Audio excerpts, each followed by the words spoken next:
So the next brother I'm going to bring out is an Enqi. I'm recruiting him right now for the Aboriginal Medical Association. Because the level of knowledge that we have walking around us in the streets will blow our mind. So Brother George Bess, who is a health researcher and has developed something, which I'm not going to say what it is, I'm going to let him say what it is, because it's never been developed in the way that he's developed. A few years ago, when we developed the phototropic heterotrophic paradigm, what we were trying to do is show people of said African descent that their biologies are completely different than other people's. And in doing so, we were addressing the factor that that biology is under attack more than any other biology on the planet, which we'll prove tonight.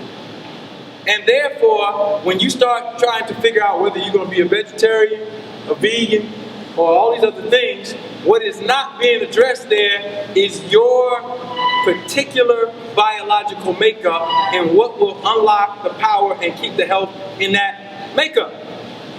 The books that you want to purchase to discuss that cost $500, $600, $700. And they're being written by people who don't have the melanin.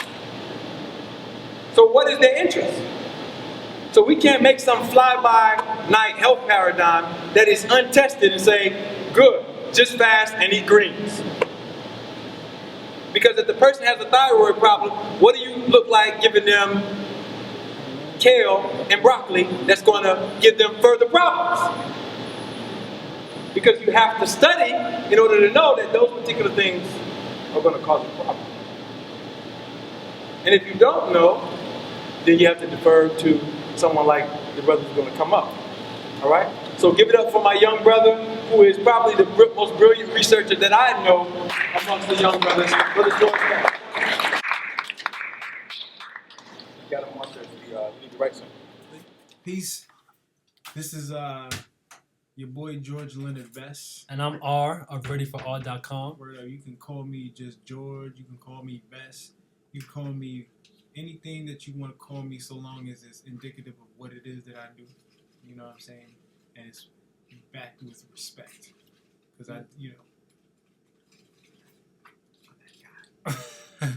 Should I start off already? Like this is the dude that pretty much gave or laid out my dietary regimen. So he's an official Ready for It's 10 o'clock. I'll show in the video. It's 10 o'clock. It's definitely gonna show. All right, but he's an official Ready for R representative personality. He's the head of our health approach to this whole thing, and he's debuted the nutrient retention rate officially to the conscious community with Dr. Ali Muhammad, Abundance Child, and Minister Enqi last week, and we're gonna do not a recap, but we're gonna pretty much show the slides that we didn't get to touch because of the time restraints, and we're going to elaborate on his nutrient retention rate. All right, that sounds good. So as far as the nutrient retention rate, I would recommend this to people who are serious about health. And I mean, what I mean by serious about health is we over here at Ready for R, within the nutrient retention rate paradigm for health, are raw vegetarians. Now, if you're just a vegan, if you're just somebody who's considering being a vegan so you can lose some weight, this is the most advanced that it gets right now in the world as far as people who still claim to consume food. There are people out there who claim to be breatharians. We're not touching that territory at this moment. But right now, when it comes to the best possible diet for humans, what I have developed with the nutrient retention rate is a way to synthesize the understanding of mineral chelation into how you can prepare foods, as well as create a lifestyle around maximizing mineral content in your food by being aware of what's, growing techniques, by being aware of how your body's going to metabolize various compounds, and also by avoiding toxins that will inhibit your body's digestion and as well as hormone production. That's the gist of the nutrient retention rate. So when you talk about mineral chelation, there's mineral chelation that can result in positive exchanges or positive ionic exchanges and outcomes, and or negative ionic exchanges and outcomes. And that has to do when you get into the category of anions and cations. That's very technical information, and that has to do with electrons leaving valences to complete or disassemble different compounds. Now, I'm not going to go that deep into it because it's not necessary for the type of people that we're trying to reach at this point in time. If you do want me to go deeper into it, you can, hire me to do a lecture, or you can hire me for a consultation, and I do go as in depth as anybody would like for me to go. But at this point, we're going to keep it simple because within the paradigm of the nutrient retention rate, and what we're trying to do here is to simplify the complications behind why people have so many health problems and make it easy for them to understand. So as scientific as we can get with it, it really breaks down to real simple, common sense understanding of how your body's going to metabolize and digest various foods and compounds that you need for the various functions in your body.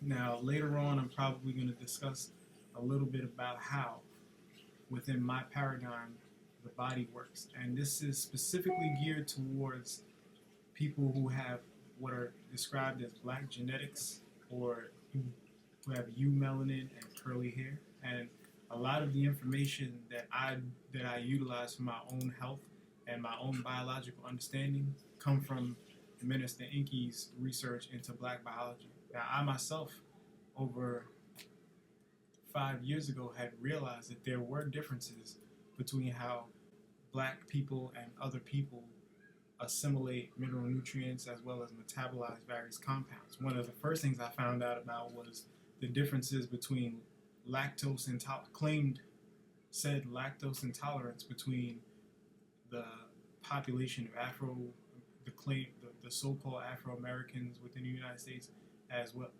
versus the so-called whites in the United States. And just the staggering difference between the numbers and how 75 to 95% of so-called blacks were lactose intolerant, whereas less than 10% of whites were claimed to be lactose intolerant.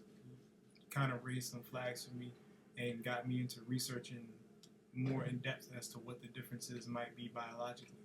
And I'll come across a lot of information, and some of that can go all the way to the genetic aspect of where they say all non-Africans have Neanderthal DNA, and I would pretty much like to add an addendum to that, because of what we call a non-African may actually represent some sort of mixture that we may refer to as mulatto and or some form of Asian, but the reality is that there were black people all around the planet, and that there are things that have caused those original genetics to change. And I believe that there was a combination of events that took place that created the changes that we now see. And so there's a great deal of evidence worldwide that supports these types of what events took place to cause these changes. And I'm not going to go too deep into that. Yeah, we'll do that for another video. Because that can take hours, and it's going to require a great deal of footnotes. So I'm basically just giving a little bit of a background as to what basically got me to this point. And I would have to say that salute to Minister Enqi, because after I had began to realize that there were some differences, I realized I had a long road ahead of me trying to find out what was what and who was who. And with Minister Enqi's black biology, black gene ethics, money, mind, state, cellular water, books that I had read, and many of the lectures of Enqi's that I had basically got my hands on, helped fill in a lot of the blanks that I knew were there. And it goes very deep. It goes all the way back to the ancient mystery systems and the different techniques that are utilized for alchemy. But knowing the differences between the alchemy systems is very important. So there's solar-based alchemy, and this is why we use a technique called sun gazing over here at Ready for R and with the nutrient retention rate. But there's also a fermentation-based alchemy. And so this, within the nutrient retention rate paradigm, is one that's designed around solar-based alchemy. So you could say it's designed for people who have the ability to regulate charge in the form of or from sunlight and from the UV radiations as well as the infrared radiation. So those are techniques that we utilize. And I guess we should just get into some of the slides. I did want to thank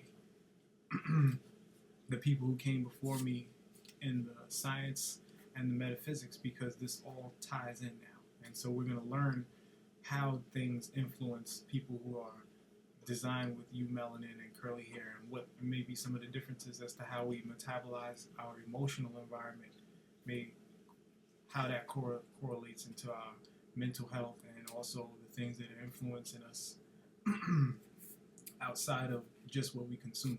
Because the body basically metabolizes everything in your environment, not just your food. So the air you're breathing factors in. They say the thoughts you think factor in, but the way that the thoughts you think factor in is that your thoughts stimulate your neurotransmitter and hormonal activity.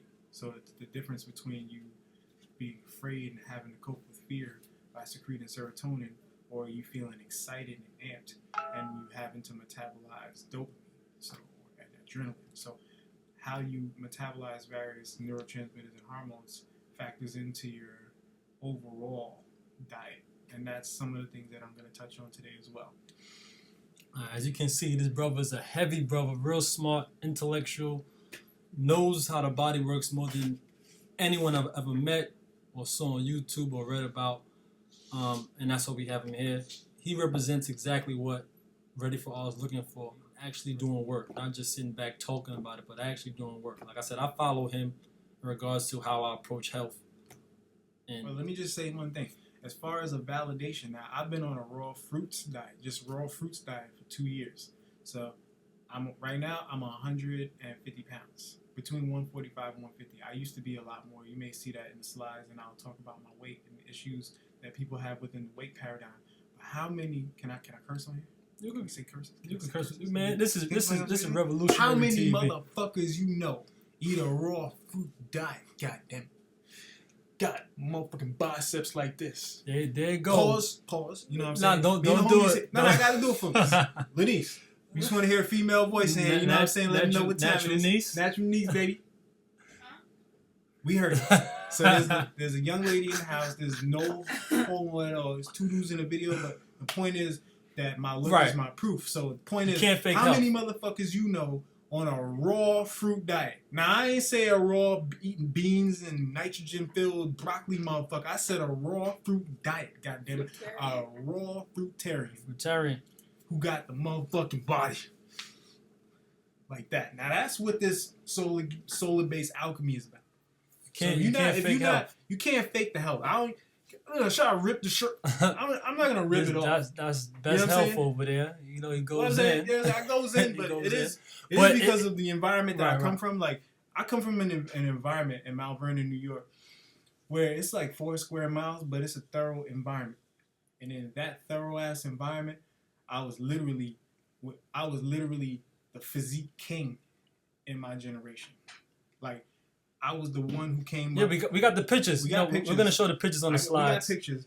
But, like, back in the day, like, I mean, I get a lot of respect in my hood for my physique, but also dudes in my hood respected me for my intellect as well. So I was physically fit, but I was also mentally fit. So even before I became a vegetarian, consciousness was always very important to me. So I come from an environment that cultivates strong dudes. Mount Vernon is a thorough environment. I love Mount Vernon. I shout to the people. I'm out living in Brooklyn right now. Shout out to Brooklyn. That's like been my new home for the past 2 years. So, you know, shout out to Brooklyn. But really, Mount Vernon is my heart and my home. It's where all my homies are. That's where a lot of my experiences. I mean, I grew up in a lot of different places. I've been in Virginia. I've lived in Jersey. I lived in Long Island for years and at different times. But, you know, where I got my roots were in Mount Vernon. I did my Egyptian martial arts when I was 3 years old at Akbar on 4th Avenue. So, you know, I went to Mount Vernon Daycare Center, played Little League Baseball, you know, Mount Vernon. I played from junior minor league all the way up to Babe Ruth in Mount Vernon. You know what I'm saying? Respect to Mount Vernon. Respect to Brooklyn, because I'm from Brooklyn. Respect to Atlantic terminals. All right, so we're gonna get into the slides because again, he didn't get a chance to actually break down exactly everything in regards to the Genetic Fear of a Black Planet 2 tour press conference. It's very likely that my guy George is gonna be on the Genetic Fear of a Black Planet 2 tour, world tour. So also, if you're interested in that, wherever you are in the United States or around the world, look at my prior video, or I'll put the number on the bottom of the screen so you can see exactly where you can call and email to get the tour in your city. So George is more than likely going to be on that tour with Ali Muhammad and Minister Enqi. So let's get into it. All right, man. That's 15 minutes already. I was trying to make the whole video 15 minutes. I know, right? I'm a long-winded motherfucker. Yeah, you're real long. But you know what it is? And we're going to keep this into it just to show the realism. I'm not even going to chop this up. I'm just going to keep it. Do what's got to be done. You know what I'm saying? All right, so, I'm going to start off with just that right there. You want to do the intro again? Sure. I'm going to run through that in a few seconds. So we just going to... This is a tribute to consciousness. Yeah. So, the title was Tribute to Consciousness to my father, George Bowler. You'll see the slide for that. Next slide. Mm-hmm. In the video, I think I did enough talking about my father, but I'll just give a little background real quick for this one. He was born right outside of Raleigh, North Carolina, so he grew up in a rural area, and he was exposed to the farm life. He was the first generation up into the city. He lived here in Harlem when he did move to New York. So that's where the National Black Theater is, and that's where we were basically filming the original press conference for the Genetic Fear of a Black Planet tour. So my father was a herbalist and a naturopathic healer. He I'll save the story of his death for another video because it's a touchy subject. It's a deeply emotional subject, and it has to do with something that's actively going on in my family now. Well, my father died when I was 13, but it is what it is. I'll cover that on some other time.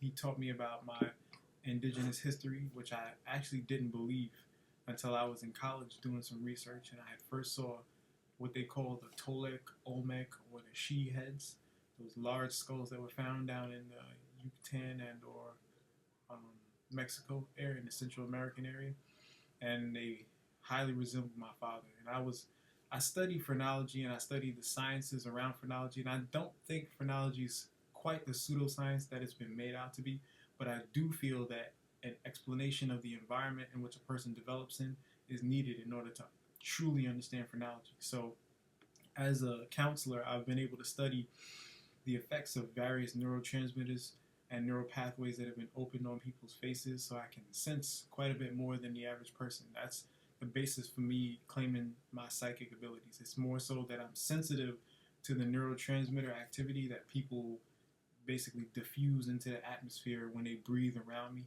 and when I'm in close contact with them, as well as I can look at signatures on a person's face that are from the concoction and the combination of neurotransmitters that are stimulated by their thoughts.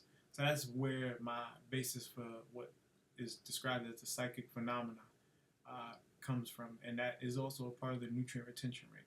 And this is why I wanted to touch on development of the mind as a part of the environment for how your body is going to metabolize various compounds, because your neurotransmitters and hormones regulate how your body metabolizes compounds, and that has to do with cation and anion exchanges. So that's positive charge, which takes away life, and negative charge, which gives life.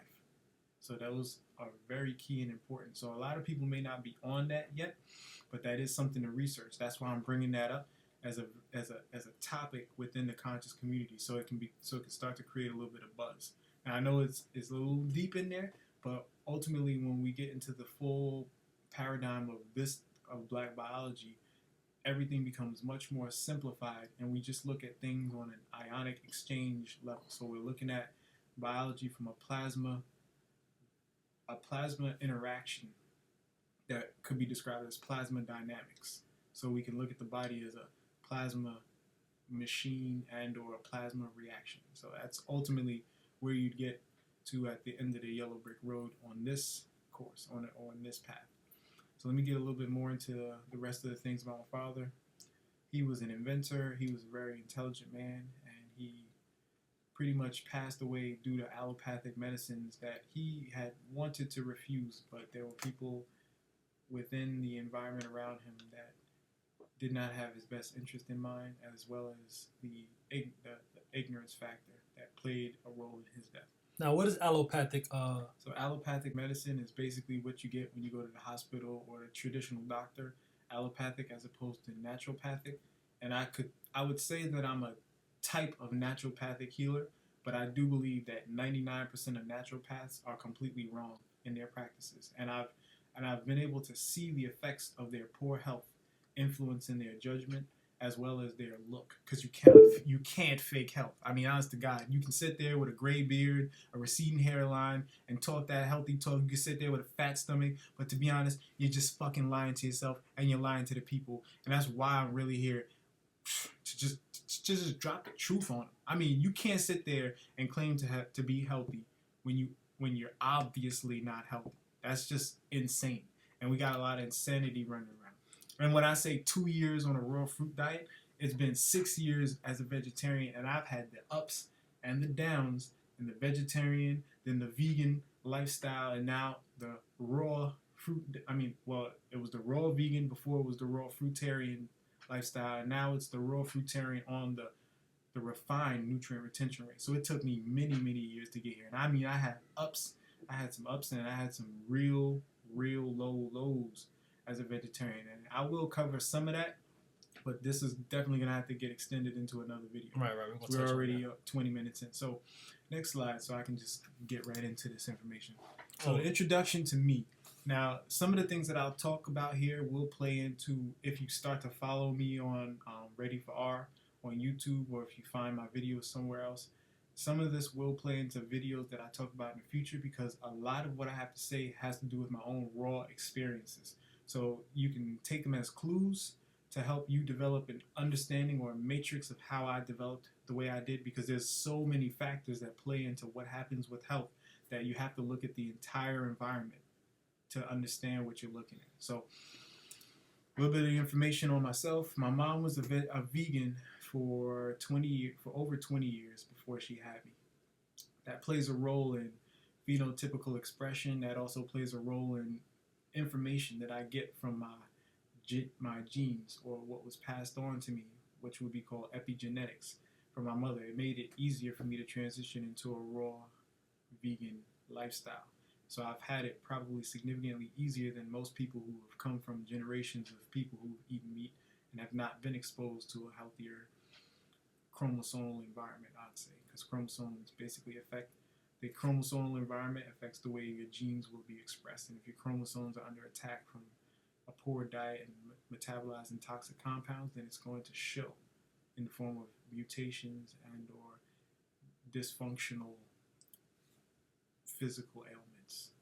I mean, you can have everything from eczema all the way to Down syndrome, all the way to what we've seen in the hood as far as crack baby syndrome and retarded strength syndrome. So yeah, all that stuff. Retarded strength syndrome. Yeah, we call it Riri strength. I don't know why Rihanna calls herself Riri, but hey, maybe she ain't from mine, so it is what it is. Riri, this is a West Indian thing. Hey, shout out to the Riri strength is shit. I'm not even gonna go into Riri strength. Nah, keep it going. We on an intro. Oh shit, we saw that. You saw that last Boondocks when they was talking about the word retarded. You can't use it when not. It's kind of. You know what? I haven't seen. I'm gonna catch up on the Boondocks, but since Aaron McGruder's not there anymore, I didn't know if I should even watch. You know, it's like it. Yeah. I was gonna go right into how the original versions of the Boondocks. I used to read the comic. Yeah, I used to like the news. The news strip. Yeah, news strip. I didn't really get too much into the cartoon too much, but the news strip was what I like. I got no entertainment. I don't even watch TV. Like literally, me neither. I don't watch nothing unless it got. I'm psychologically programming myself to counter all the programming that I got while I was unaware of the programs that are running to damage the image of the black family and to damage the image of black intelligence and to damage the image that supports black people doing positive, intelligent, and tactful things. So, yeah, that's something for you to digest out there. If you're on that level and it resonates with you, give it a shot. Back into the motherfucking Next slide, we on this. We still got the. I'm gonna just go into how my grandmother, she was a metaphysics teacher. She was heavy in the church, but she also practiced Santeria. She was also into studying other religions. So I was exposed to a lot at a very early age. And my grandmother was like a go-to psychic to the people in my neighborhood. I probably am going to offend people in my family when I say this, but I had surpassed my grandmother in sensitivity and psychic abilities when I was 14 years old. I'm now 28, which is 14 years later, and I'm about to be 29 in 3 weeks. So yeah, actually, yeah, about 3 weeks from now. So I just wanted to point out that this is something that has been cultivated within my genetics for many, many generations. And I'm at the stage now where the information that comes out within sciences to confirm what quote-unquote psychic abilities are or extrasensory perception are is available. So it's not something that we have to make claims about and have someone believe in. It's just something you can go and research. You can do research study. You can find research studies on it, as well as take some of the information that I'm going to give you in the later slides to get a grasp on what this means. Because it's not something airy-fairy. It's not something that's that far out there. We see it in the animal kingdom. We see it when birds flock when they flock together. We see it when herds run together, and it has to do with magnetism, and we are all running on electric impulses. Anytime you have an electric current, you have a magnetic field. So if the body is electric, then the mind is magnetic. And it's almost as if these psychic phenomena work and function like magnets do. So if you can put two and two together, then you should definitely delve into this information that I'm going to be disseminating. And if you can't, and this doesn't resonate well with you, fuck off. I just want to be mean to the assholes out there because there's too many stupid people that waste my time, and I really don't have time to be answering questions for them that they could go and do some reading and find out the information. Why you want to sit there and question a nigga like me for 4 hours when you could just pick up a book and convince yourself if you don't like the color of my skin or like the way that I speak, then you can learn the information. You don't have to sit here and question me. I know that a lot of people just like to hear a good looking nigga talk, but sometimes you gotta respect people's space. So I don't really got a lot of time to be just going in on motherfuckers like that. That's just for the people out there. For the family, I love you. This is who I'm doing it for. I'm doing it for the people who this information resonates well with. If you ever watched the Bobby Hemmett video that was over 3 hours long and you just watched it because it resonated with you, and keep watching, right? Because a lot of the information that Bobby put out is really, really, really the crux of the ancient mystery system. It's just that he obviously had it wrong. Because he would always talk about, it shuts down the melanin. I love the way he sounds. I love Bobby. But the things that really shut down the melanin are things that are based in fungus and nitrogen. And it basically, I'll explain later on in some of the slides, how the body really functions off of water, and anything that asphyxies nitrogen into ammonia can dehydrate the body, and anything that produces larger amounts of nitrogen than oxygen and it's like getting into neutrons and protons exchanges, but anything that doesn't cancel nitrogens out within a reaction in your body is going to produce something that yeast and or parasites can turn into ammonia and dehydrate your body. So serotonin is a no-go. Your body doesn't want to stay on an adrenaline rush for a very long time because there's a lot of nitrogen. There's like extra nitrogen in serotonin and adrenaline. But in dopamine, it's pretty well balanced. And there's some techniques that I'm going to release later on because, see, a lot of people don't know about sleep and what its function is in changing brainwave states so that can change the types of electron exchanges we have in our body. So you can reap the benefits of some of that understanding. I don't want to give too much because somebody might try to snidge at my shit, and I ain't having that. Not right now, because it takes a lot of brain power and a deep understanding to understand how these things all correlate and correspond. So that's just a little bit on it. So I talked a little bit about my own injuries. I had a lot of injuries. From my earlier ages, I had broken bones. So I broke my finger really bad when I was 10 years old, and I had to get a plastic implant that put my knuckle plate and ligaments back together. That's here.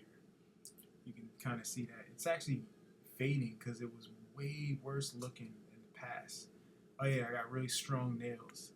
I left my nails out because you always be telling people to feel my fingernails as a sign of health. Right. And When I met him, my fingernails is really strong. That's a sign that you're getting a good amount of mineral nutrients. I mean, they're strong as shit. Like we got something here I could rip apart. Some saber-tooth shit. Not really, but basically they're strong as shit. They're flexible. They're not in any way limp. They're not in any way warped or have any patterns in them. And I've been through years of watching my fingernails. So right now, these are the strongest, healthiest, and best my fingernails have been. And I'm on our only raw fruits diet. You can see that. You know what I'm saying? I'm finally going to cut these bad boys. It's on both hands. And I'll give you a hint. Let's see. What is that? God damn, bitch. Yeah, these you know what I'm saying? Yeah, that shit. Crazy, man. Right. So that's the mineral density test. That's a mineral density test, but it also shows something else too. You gonna go into that in another video? Go into it. I'll go into it in Let's not video. go because right but now. I'll just give you a hint word. Well, I'll give you a hint. All right. Fingernails are made out of what? The tips of your chromosome is made out of chromatin. What is the correlation between being able to tell how healthy a person is based on their fingernails and chromatin? That's something deep for you out there. If you're a researcher, that's a jewel I just dropped. There's going to be a lot of jewels coming, so get your bag ready, and you're going to run out of here with more than you probably even imagine possible. All right. So, let's see. I had broken bones. I broke my nose multiple times. I fractured this bridge. Broke my jaw. I broke, my ankle, almost all of my toes. Cracked, fractured, and bruised my ribs plenty of times. I got like a rib protrusion. I don't know if they can see it, but let's see. On this, you can see a protrusion right here, right under my heart, and I've been using a technique to mold my rib back around. So what I do is, that's one of the reasons why I do the fingertip pull-ups. But you reach in past the rib, just like so, and you pull that sucker back out. So I sometimes this guy's doing some crazy stuff in this particular video. just to push that back out. Yeah, but because a lot of people lift up a bit. Do that again and kind of stand up a bit because I don't want to cut off. So pretty much just reaching in. So this is part of my pressure point techniques that I teach, and that's like some of the martial arts. Damn, them abs is. I get excited, I see. I know. I see myself on the camera and shit. I go crazy, what I'm saying? I got mirrors in my house because I'm fucking vain. Okay. So you just pull that out a little, and so that's a technique I learned, So you've been actually pulling your ribcage out to mold it. Yeah, so I can mold it because it like puts a pressure on it. It kind of like collapses the amount of oxygen I can take in because it puts a pressure on my rib. You can feel it. It's a complex protrusion I got in there, and that's a calcium deposit from a fracture, and that's the way it heals when your body's not properly getting the mineral nutrients it needs, and it has to kind of form something, like a keloid or something like that. When you might have to do a video on why keloids form. But let's go into this. So I got tendon and ligament tears, and then as far as terminal illnesses, I've had a bone marrow infection, which had to get 5 surgeries to remove dead tissue. This was pretty much where it happened. I could say this. I like to explain the stories because I don't want to seem like some dude who just goes out there and fights and stuff. But long story short, there was a dude who was jealous of me in college, and it was due to me.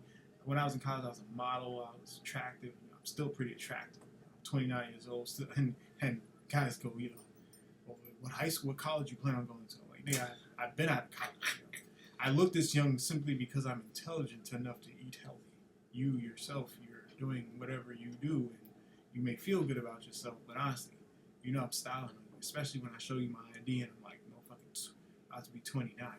You gotta question, whether what you've been doing over the rest of your old ass nigga life is right, because that's really what it is. I mean, niggas really get mad at me. They're like, yo, what is he doing?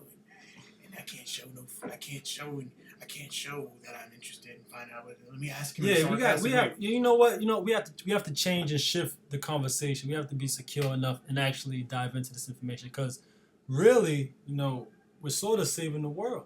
We are saving the world right now, and I'm probably gonna break that down in another video. Right. I keep saying I'm gonna break it down in another video, but that's because these things require me to go really deep, and it requires that I explain my own personal experiences and correlate that to the sciences so that you can get the picture that allow me to understand things from within the paradigm that I have. So I don't like people to just take my word for things. I want you to do the research on the sciences and to determine from within yourself whether what I'm saying is resonating and whether or not this even applies to you. Because for some people, this information that I'm going to divulge isn't going to resonate at all, and right. They could save themselves a great deal of time. But it can be very entertaining as well. So I don't want people to just get caught up on the entertainment aspect. So I drop a lot of science in there to bore them so that they don't go and repeat this in their minds as a great story that a good-looking guy with muscles told. I really want this to be scientific and or metaphysical. Because I'm not here to do the science. Enqi has dropped the science on niggas. I'm here to drop the science of metaphysics. And with what Enqi has done, it makes my job significantly easier because I'm here as the mental health counselor for the conscious community. You can refer to Minister Enqi's extensive, book publications for the science on black biology, but I'm here to talk about how this black biology metabolizes this hostile environment around us. And that has to do with diet.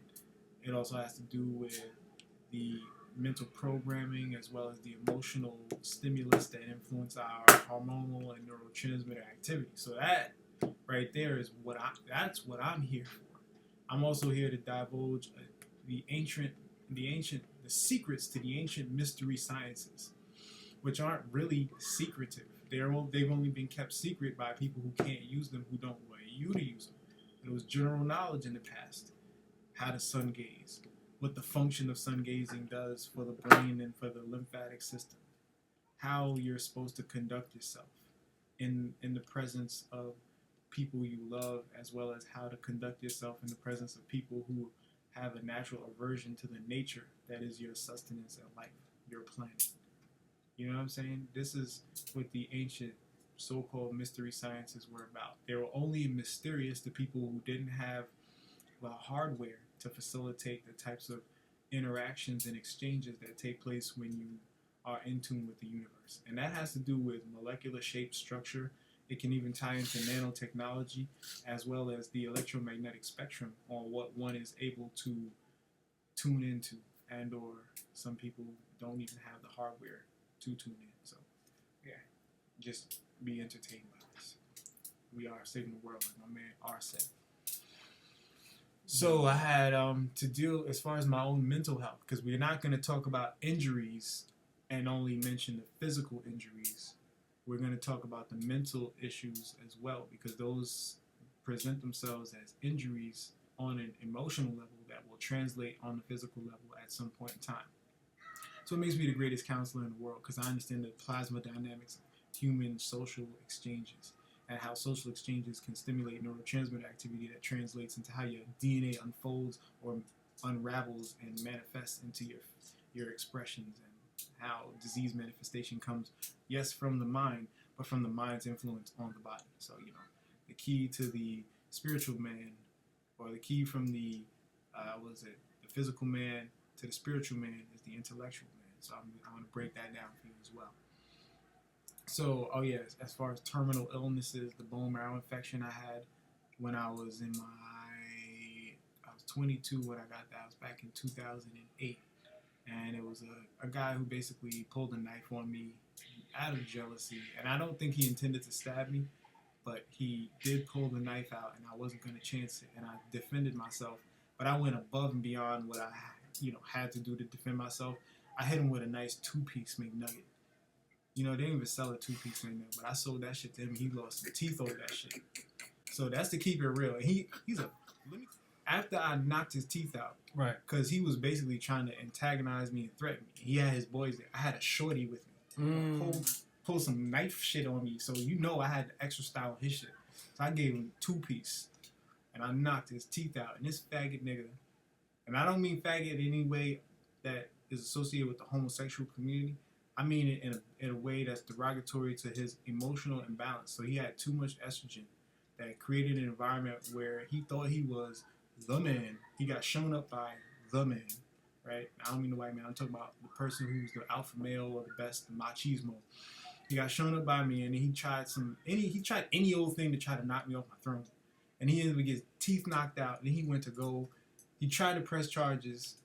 Dude tried to. He got press charges. Yo, he tried to press charges. But look, get into the. Right. How did you get the bone marrow from basically, punching him out? His tooth broke off into my knuckle plate, and it infected my bone. Now, what happened was I thought I had a broke hand. So I've had a lot of I had a lot of injuries to my hands. You can see, like, this one, you can't see too many on my left hand. You can see some on my right hand. Here, wow, these shits is going away. Like, I had a big because old, I mean, right now, man, like, you just need some lotion or something. It's not lotion, nigga. What I'm saying is, to the people, it may look like you just need some. It may look like I need lotion, but you've actually been recovering. These are dark ass spots. You've been recovering from things that I've had to go through. Yeah, right. Maybe a little. It's not even lotion. My shit ain't even ash. No, I'm saying, I know to the people, it may look because it look like we talk a little ash, but these are scars here. You know what I'm saying? You've actually recovered through the nutrient retention rate. I've recovered a lot of my scars, and then some of the scars, like even this one, I've had since I was 10 years old. I'm about to be 29. Right. I mean, this thing used to look atrocious, and now it's pretty much gonna disappear. My family won't even recognize it. Because that's how they used to say, "Show me your hands." Now I know you're George. You know what I'm saying? Not like they wouldn't know me. Right. But yes, that was one of the things. Like when they say, "We know you like the back of George's hand," and you know these streets like the back of George's hand. George's hand was unique. So that, you know. Right. So actually, in the nutrient retention rate, you can actually reverse the scar tissue. Reversing scar tissue. That's something I did not expect. It's something that just happened to come as a bonus while on the nutrient retention rate. And I would say I've been on the perfected version of the nutrient retention rate for a year now. Right. So, it's actually, it's been about a year now. So the perfected version of the nutrient retention rate came when I started to eliminate fruits that had fungus in them. That's how I got the aflatoxin poison. Yeah, because I'm going to bring that up because I had pneumonia when I was 15, and that happened from a Legionnaire's infection that I had from going to Canada and them having different health standards, and then they were cleaning out an AC unit, and then I ended up catching it. But the only reason I actually got the Legionnaire's disease that developed into pneumonia was because of my diet and the yeast medium that I had that allowed bacteria and viruses to proliferate within me. So that was just a state of unhealthiness that I had anyways that resulted in pneumonia. We can cancel that. But the liver cancer, and a lot of people like to challenge me on the liver cancer. Do you have a biopsy? Did you let someone cut you open? Right. Even me, I'm like, there's research studies that show how aflatoxin B1 can cause liver carcinoma and necrosis within mice within 2 weeks. Now I had more. Not 2 weeks worth. Yeah, 2 weeks. And that shit crazy. That's sort of like how you got your. No, but mine's happened. There was a lot of environmental factors that contributed to how I got the aflatoxin poison and why I was able to take over to the point where it destroyed my liver so bad. So mine's is a unique situation that I gotta explain. Now, where do I start? Because that's a long story, and I don't really feel like going into. Touch on it. I kind of have to here because I'm making the claim of having had liver carcinoma and necrosis. Now I know for a fact that I'm not no type of dude who would go and put information like that. Right. But then there's people who want to know whether the paradigm of allopathic medicine has diagnosed me with the liver cancer. And I'll say that after 2008, in my experience with 3 weeks in the hospital, I would rather die than to go to any hospital again. Because all they do is dehydrate you, send you drugs that will literally warp your mind's functionality, and they take advantage of your blood samples. They take advantage of they're really taking advantage of your ignorance, and they do, like, that entire system is a form of genocide, and I don't support them in any way, shape, or form. So if the research that I give you, as far as the studies that you can use to determine whether aflatoxin is known to cause liver carcinoma and necrosis, and my own accounts aren't good enough for you, then you could call it liver inflammation if you want. You can just say that the boy damn near died from a liver issue, but I know what carcinoma and necrosis is based on my own research studies, and that there is supporting circumstantial evidence that explains it. And if I was to explain how and what I went through, it would be very clear that what I had was a serious case of damn near dying from liver carcinoma and necrosis. I mean, it was like, I've been through pneumonia, I've been through a bone marrow infection, I've had broken bones before, I've had various illnesses and sicknesses. And when I say that the worst that I've ever had in my life was that liver cancer, that shit, I didn't think I was going to make it. I really honestly didn't think I was going to make it, because I was already on a raw fruits diet. I was thinking to myself, what the hell could have caused this? And the thing is, I knew about aflatoxin. I just didn't realize how the aflatoxin was going to influence my liver based on what it was that I was using. I was using a lot of coconut oil at the time, which your liver and gallbladder have to digest, and it puts a great strain on it. But I was using coconut oil at the time to break up the chitin layer on the Candida albicans that I was trying to get rid of. And I assumed that a yeast could not live in the coconut oil. But it was a lot of things that weakened my liver that led up to that. So over the course of a couple of weeks and months, I'd actually done quite a few things that tore my liver apart. One of the first thing I did was I had instantly tried to detox all of the yeast out of my body, because I had been a vegetarian for a while. I had been into the detoxing game for a while, but I had signs and symptoms of yeast overgrowth, and I wanted it out. So I immediately taken things like black walnut hulls, wormwood, and really, really powerful antifungals. Pumpkin seeds, well, not pumpkin seeds, I wouldn't say so much, but the coconut oil was one of them. And I was using like vitamin C laden fruits or rich fruits, and I was using a compound that I had purchased from a nutraceutical or naturopathic company that had contained MSM sulfur, which is a big time no-go for us. So there were things that I was consuming in addition to what I'm going to explain in right now that led up to liver cancer. So I had taken a powerful concoctions to get rid of the yeast in my body, but I did not eliminate what was in my colon from years and years and years ago. And that had created an environment where I was experiencing die-off symptoms, getting all, killing a bunch of parasites in my body, yet my body could not eliminate them. So I was basically putting a great deal of strain on my entire system, including my colon, that contributed to a weakened immune system. So that was step one. I had taken a bunch of, antifungals and parasite, killers, but I hadn't cleansed my colon. My body could not eliminate well. Factor number one. Factor number two was I was doing what's known as the monoatomic gold technique or ritual, however you look at it. You can use monoatomic gold to assist with facilitating higher levels of consciousness and spirituality if you're into that. And I'm going to go into details in another video to explain what monoatomic gold really does and how it may have some benefits, but for the most part, it is not for anybody who has not been on a raw fruits diet and done extensive research into ancient sciences, metaphysics, and it's not for people who aren't sun gazing. So I was doing the monoatomic gold. That's another factor. Third factor. Now, I'll just give a quick. Monoatomic gold is one of the techniques that's utilized to assist DNA bonding. So if you have parasites in your body and you have your own DNA in your body, and you take the monoatomic gold, then the parasites will have an easier environment to bond with your own DNA. That's just in layman's terms how it breaks down. That's one of the factors. Another factor was I was in an environment where I had access to a lot of monoatomic gold, and to the point where we had all kinds of monoatomic gold solutions, because I was working with a doctor who was getting samples of monoatomic gold products so that that doctor could use their credentials to vouch for the benefits of the monoatomic gold. So I had access to more than the average amount of monoatomic gold.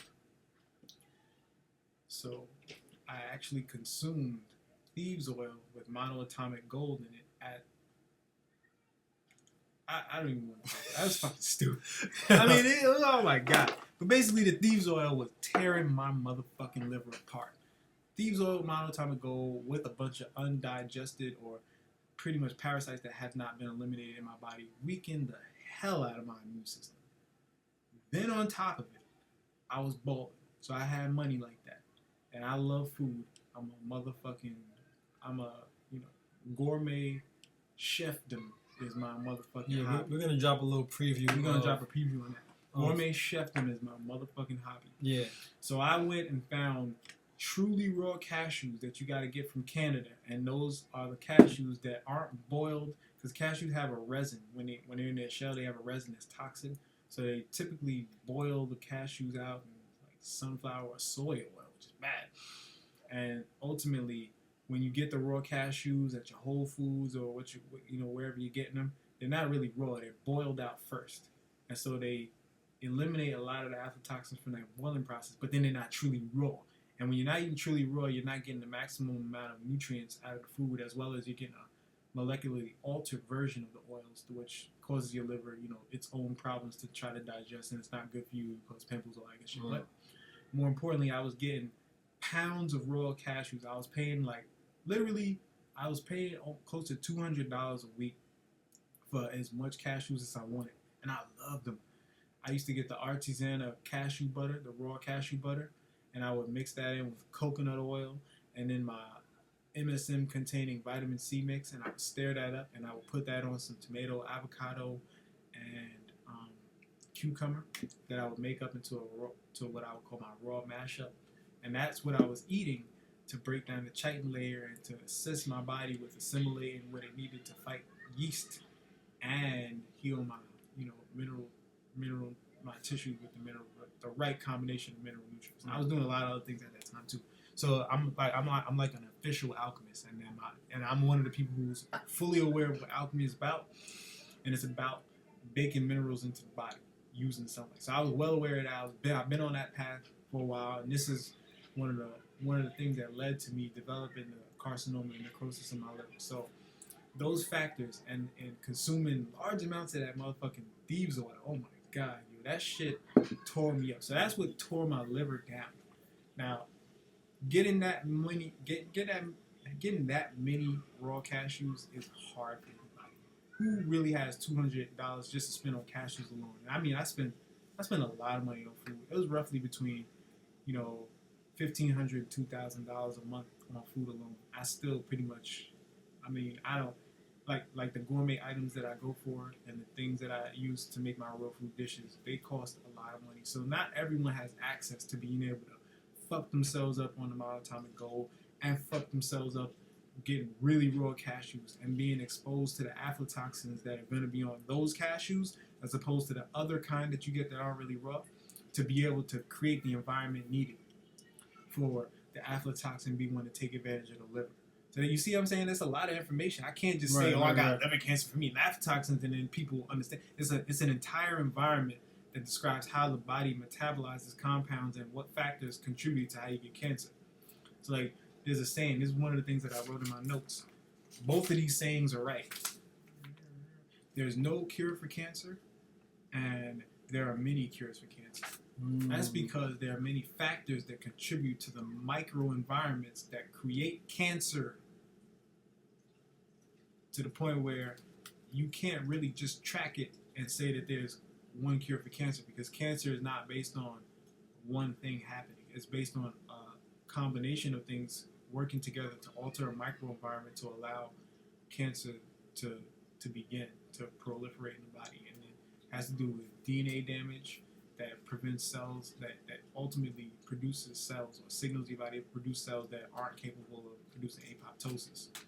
And that's ultimately what a cancer is. So that's not even the in-depth aspect of it, because I'm not going to go deep on it yet. No, that's the basic. That's the cancer. basic people. But I can go really deep into it, and I know this cancer game through and through. So I'm not even going to go into that, because that's a video for another day. I like to put the proof there. You know what I'm saying? I don't got all the slides and facts that stupid motherfuckers need when they can't look at health and see it. But I respect that people are intelligent and that they require a high level of integrity as well as facts to be able to convince themselves. That's something that's needed in this day and age. So I can't knock that. Then I try to pretty much give as much detail as possible, and I try to, where there's no facts, because a lot of the territory that we're touching in, especially with black biology, there aren't facts on it because they say that we're all one people, which is counter to what you say when you say that all non-Africans have Neanderthal DNA. Because if you have 4 to 6% or 4 to 9% difference in DNA, let's correlate that to something we can really think about. Now, if you got a pair of cotton jeans and you put 1% lycra in them, you now have a pair of stretched jeans that function vastly different than a full pair of cotton jeans. So when you're talking about 2% lycra, you basically got some damn near sweatpant jeans. When you into the 3, 4, and 5 percentile range of lycra into cotton, you basically got spandex with a denim look, and they function vastly different. That's with 4 or 5% differences, and it's estimated that the non-Africans, or I would say non-blacks, or non-indigenous people, indigenous is the word we're going to be 4 to 9% difference in their genetic makeup. That's a huge fucking difference, and you'd have to be a goddamn fool to think that stretch jeans are the same as regular old cotton jeans. They don't wear the same. So if you think that there's a 4 to 9% difference in your biology versus somebody else's biology, and that you can just dismiss that information because you don't know about it or haven't been introduced to it, then you're pretty foolish, because we're not all the same. There's a huge difference when one motherfucker could go out into the sunlight, stand there all day long, look strong and sexy, and another motherfucker go out there in the sunlight all day long, come back looking red, burnt, and feeling uncomfortable. There's a big fucking difference. It's different. And that has to do with refracting light, which has to do, obviously, with mineral content, which Enqi definitely covered in a lot of his books. I believe Black Gene Ethics or Black Gene Ethics 2, where if you don't know these things and you're still defending the ignorant paradigm that most people subscribe to in the Matrix, you don't really need to be watching this. You need to flip to another channel. You need to just go back into the rest of this, because I had to go in on that liver cancer real quick, because I'm making big claims and I don't want it to be like, there's a lot of niggas out in the conscious community. These niggas make claims. They believe me because God said this. Or even outside of the conscious community. A lot of niggas is crazy out here. Claims, so and I don't want to be one of those dudes. Ourselves from so that. Like, you can look at the circumstantial evidence and do your own research on it. Who the fuck else you know is getting access to that much monatomic gold? I mean, I had literally, I would say I had ounces of monoatomic gold. Like, it was a lot. And right now, I would say that I've literally been using, for the past year, I've not even used half a gram of monoatomic gold. And that I've found a way to maximize on what it can do by using so little of it that you pretty much wouldn't even notice it, if you weren't in a state of the nutrient retention rate based diet where you can maximize on your nutrients. So that's a whole another topic. But let me just finish getting it. So yeah, when I had pneumonia when I was 15, I ended up getting addicted to codeine promethazine. That's a cough suppressant and or painkiller, whatever they do to give you, when you're in a state of yeast overgrowth and you're susceptible to things like pneumonia. I got addicted to it. It used to cause me really bad stomach issues, but I would drink it, and I would take more than I was supposed to. So I would find myself going to the refrigerator, sipping this shit, just sipping it. And even though it caused me stomach aches, I still felt compelled to go and sip it. So one day I was just discussing things with my mom, and then I was telling her, I find myself compelled to just go sip it. It doesn't even make me feel good, but she's like, maybe you're addicted. So we spoke with the physician. He said, oh yeah, codeine promethazine is highly addictive. Like, oh wow, no shit, nigga. So it turns out I was able to make the correlation between what an addiction was from my experiences with codeine promethazine at 15 to how I was addicted to Little Debbie's. I was like, oh shit, that same neural pathway signature is the same thing I get when I eat these Little Debbie's. And I love Little Debbie's. I mean, the coffee cakes, the Swiss rolls, the German chocolates, the fucking, all of them shit, the brownie. mean, the oatmeal cookie, the brown oatmeal. I mean, the brownie version of the oatmeal with the fudge, whatever that shit is, whatever. You know. Codeine, promethazine. That's what lean. the, Yeah. Oh, and then for niggas out there, I knew about lean since I was fucking 15. Now, I was sipping lean since I was 15. And there's bitch ass niggas out there who really argued with me that these niggas was taking Robitussin D and talking about this motherfucking lean. I'm like, dogs, you just fucking sipping Robitussin. Like when I was in college, we had a box of NyQuils. I used to get busy. We used to sell NyQuils. We was popping NyQuils. Like I took like 20 NyQuils at once. So I know about drug addiction. Is there any health benefit to taking promethazine and all that? Hell no, that shit'll fuck you up. That's some synthetic bullshit, nigga. That shit'll fuck you up. Hell no. Ain't no health benefits to that shit. It just it inhibits metabolization. Break it down. Yeah, break it down. Break it down. Ain't no benefits to none of that shit out there. If it ain't in a raw fruit, it's got temporary benefits. If it's in plant or herb form, it's got temporary benefits. Anything that's not a plant-based or mineral extracted mineral from raw earth-based healing technique is fucking bullshit. If they've been extracting compounds from plants that have basically synthesized it into a white powder, you don't want it. You don't want it. You don't want it. So shitting on there's a lot of reasons for that. promethazine. You have to get a consultation for me to get that deep, but you don't want it. I don't want people to go and have to get a consultation to get the information on how synthetic fucking medications are bad for you. But it's besides common sense. I mean, there's a lot of niggas out there who's taking pharmaceuticals. Right. I didn't take those opioids. When I had the bone marrow infection, these niggas said, you're going to have arthritis for the rest of your life because they were going to amputate these 2 fingers, and I begged them not to. And I showed them that I had this injury that I was living with since I was 10, and I could deal with the arthritis. That's one of the things that I had, chronic, constant arthritis. And they let me do it. And the next day after my surgery, I was doing push-ups in the motherfucking hospital bed. So it was a mental game that I had going there to convince them to let me keep my fingers. Well, one thing that is key to your presentation is that you've always been a muscular person, even as a young teen.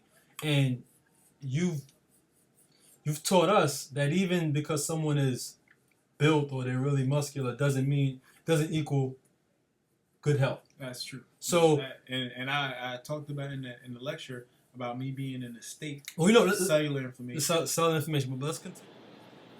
So these are pictures of me of how I looked at various ages. Now I'm about to be 29 on August 7th. Now, these are me under cellular inflammation. This is a genetically modified human being right now. Due to my diet, due to the things that I was consuming, I wasn't even the type of dude who ate whatever. I was still partially. I didn't even drink soda at the age of 15. I stopped drinking soda because I broke my bones too many times. I was trying to figure out why, and then I found out that carbonation causes osteoporosis, which is something I later on found out when I was doing saltwater fish. And I was a saltwater fish technician, and I learned about how calcium reactors basically strip out calcium by using carbonation, or basically carbonation, which we get when we drink sodas or even seltzer waters, that basically strip out minerals and break down your bone cells. And we used to use that process to put minerals in the saltwater environment. So I'm under cellular inflammation. The foods that I was consuming were altering my body structure. So yeah, also, let's see, dealing with racism. Yeah, racism was one of the factors that had contributed to my to my mental health and how I was digesting the environment around me. I'll give one example of a racist environment I encountered. I was 9 years old, walking in Dutchess County on, I forgot which road, with my grandmother. There was another young man, and he was probably 2 years younger than me, around 7 years old. He was walking with his grandmother. Both of our grandmothers walked with canes due to their diet, but we had come across some goats, and we were like, wow, there's some goats on the side of the road. And long story short, this old white man came out of his house with the shotgun, cocked the shotgun, and had pointed the shotgun at us, and had claimed that he had accused us of trying to steal his goats. And we were trying to reason with him, but there's no reasoning with people who are in a state of mental degradation that he was. And basically, a state trooper had rolled up on us, luckily, and he had diffused the situation, and he talked the guy down. And the state trooper said, yeah, you're up in Dutchess County. That's New York, by the way. It's not like, New York ain't like it is down there. Around what time of the day was it? The sun was up. It was probably okay. between 4 p.m. and 6 p.m. So it was like 4 p.m. and 6. yeah, Oh, the okay. sun was okay. up. It was summertime. It was on a summer retreat. It was like called Green Acres Resort. You know, I don't know if they're still open or whatever, but it was in that area in Dutchess County, New York, and it was like right after a little waterfall and went a couple of more yards, and that's where the incident went down. And the state trooper had informed us to not walk around that area without an escort. Yeah, who's from the area, because you know it's like it's called sundown towns. Yeah, like in Texas, they got them sundown towns. Yeah, they got them. A lot of people aren't aware of sundown towns. Sundown towns are places where black folks shouldn't be around at a certain time of the day. I wouldn't say black folks should be. I would just say that where the yeast fungus infected people scientifically have had it their way. That's not even scientific, because this isn't really proven yet. Even though it's the reality we're in. It has to be 100% proven. Okay. Now I know for like I bank my life on this shit. Right. But we're just gonna say that it's within the theory, within the black health paradigm, that what causes recessive genetic traits. This is within my paradigm. What causes recessive genetic traits is yeast infiltration and dehydration on a chromosomal level that affects genetic expression, or the way genes are expressed. You can see that when you see like people who have vitiligo, and then their white blood cells start to attack melanocytes, as Enqi put it. And I like the way he put it. And then we all remember Michael Jackson. And actually, if you research the only treatments that there are for vitiligo, it's, I believe, a type of mineral supplementation and using UVB lights, or exposing yourself to sunlight and UV radiation to stimulate the development of melanocytes, which should, kill any fungus in the body that would be attacking melanocytes and get your dark back. But that's not the scientific breakdown of it. That's just within our paradigm. Like, for the people who are more than likely going to be watching my video, it's over an hour now. They're going to more than likely subscribe to this information and have possibly read an Enqi book, so that the breakdown can be there for those who need it. Ali touches on it. Ali touches it on the on this presentation. I have it featured on. But that's basically what happens psychologically when a yeast fungus creature has its way and is unchecked in the environment. They tend to act the way you've seen white folks act since history that we know of. Like all over the world, especially during slavery, during the civil rights movement, spraying people with hoses, sicking dogs, bombs. I mean, why does this happen? Nobody really wants to cover and touch that, but I'm here as a counselor to touch that. And I'm not mad at white people. And what I'm mad at is the ignorance that has allowed these people and this environment to go unchecked for so long. Whereas the issue of what a yeast infestation in the human population creates and the type of dysfunction that it creates. These people need help. You can't sit there and yell at them, or you cannot reason with them. It's impossible. So it's my premise that they need information as much as black people do, as well as counseling. And I'm here to provide information and counseling. And the genetic fear of a black planet has more to do with showing positive eugenics for blacks than it does with tearing down white people. So the first one may have been to tear down white people. But me, if I'm going to be a part of it, it's definitely going to have to be an upliftment process, because I'm not trying to make people angry out there and have them attacking me sideways and whatnot. I got a great deal of love in my heart, and I want to see people doing their best, because deep down inside, I am selfish, and I want to be able to experience the best of life. And I can't look around and see somebody unhappy or hurt, whether they're black, white, or any other race that's mixed in between black and white, that has phenotypical expressions that we see as, whatever. I just want to add that in there for the motherfucking Mexicans and the Chinese. They don't know where they are in the motherfucking black and white game. They don't know that they're just a quadroon, octoon, or whatever. But we don't, and that's based on fungal infection. But I don't want to see people doing bad. I can't enjoy myself if I saw somebody out there hungry. It would send neurotransmitters it would send neurotransmitters from my gut to my head that I would have to cope with in order to be able to overlook somebody doing bad. And just living in an environment like this is just completely detrimental to how you digest your environment. You can't be wealthy and have poverty around you, or else you're fucking mentally sick. So there's no such thing as wealth in America. We're all fucking broke, poor, as the motherfuckers who is producing the disease-festering conditions that come about due to this like sick capitalist paradigm where we can value money over a person's life, and where time becomes such a restraint that people physically suffer issues from the stress produced from trying to meet standards that shouldn't be the standard of living. But I'll cover that in the future. You know, there's a lot of covering. I think you covered it today, bro. No, I mean, it really needs to be covered because people need to know a start to finish understanding. We're gonna cover it. I'm just making a joke, you know, on shit. And George doesn't. I goes in, man. I know this science so well, and it's not even something I like doing. Right. What I like doing, I like to counsel, and I like to learn new information. So it's like I've hit a plateau, and it's like now it's time for me to disseminate some information. That's what this is about. Right. We're doing it in order for me to be able to get, for y'all. Yeah, in order for me to be able to get more out of it, I have to give back, and then that's how the universe works. Cause most definitely, I've hit a, you know, what would that be called? There's the choke, flip, and then the compression, and that's how magnetic fields, you know, begin to diffuse back whatever they've compressed.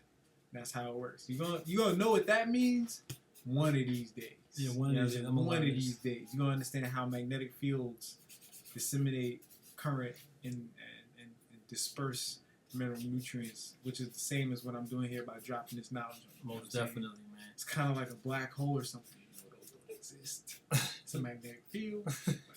It's whatever. Black holes don't exist. No way, we can't say that yet. It ain't been proven. Well, even though there's a lot of circumstantial evidence around it, it's kind of like my nutrient retention rate diet. Right. It only looks good. It only feels good. And other people only join up because they're not lame. But it is what it is. Alright, so are we still in the intro? Or Yo, this is not the intro. This is intro to me. Intro to George. Alright, so yeah. Right now I'm you guys are still an intro to Yo, listen, man. Oh my gosh!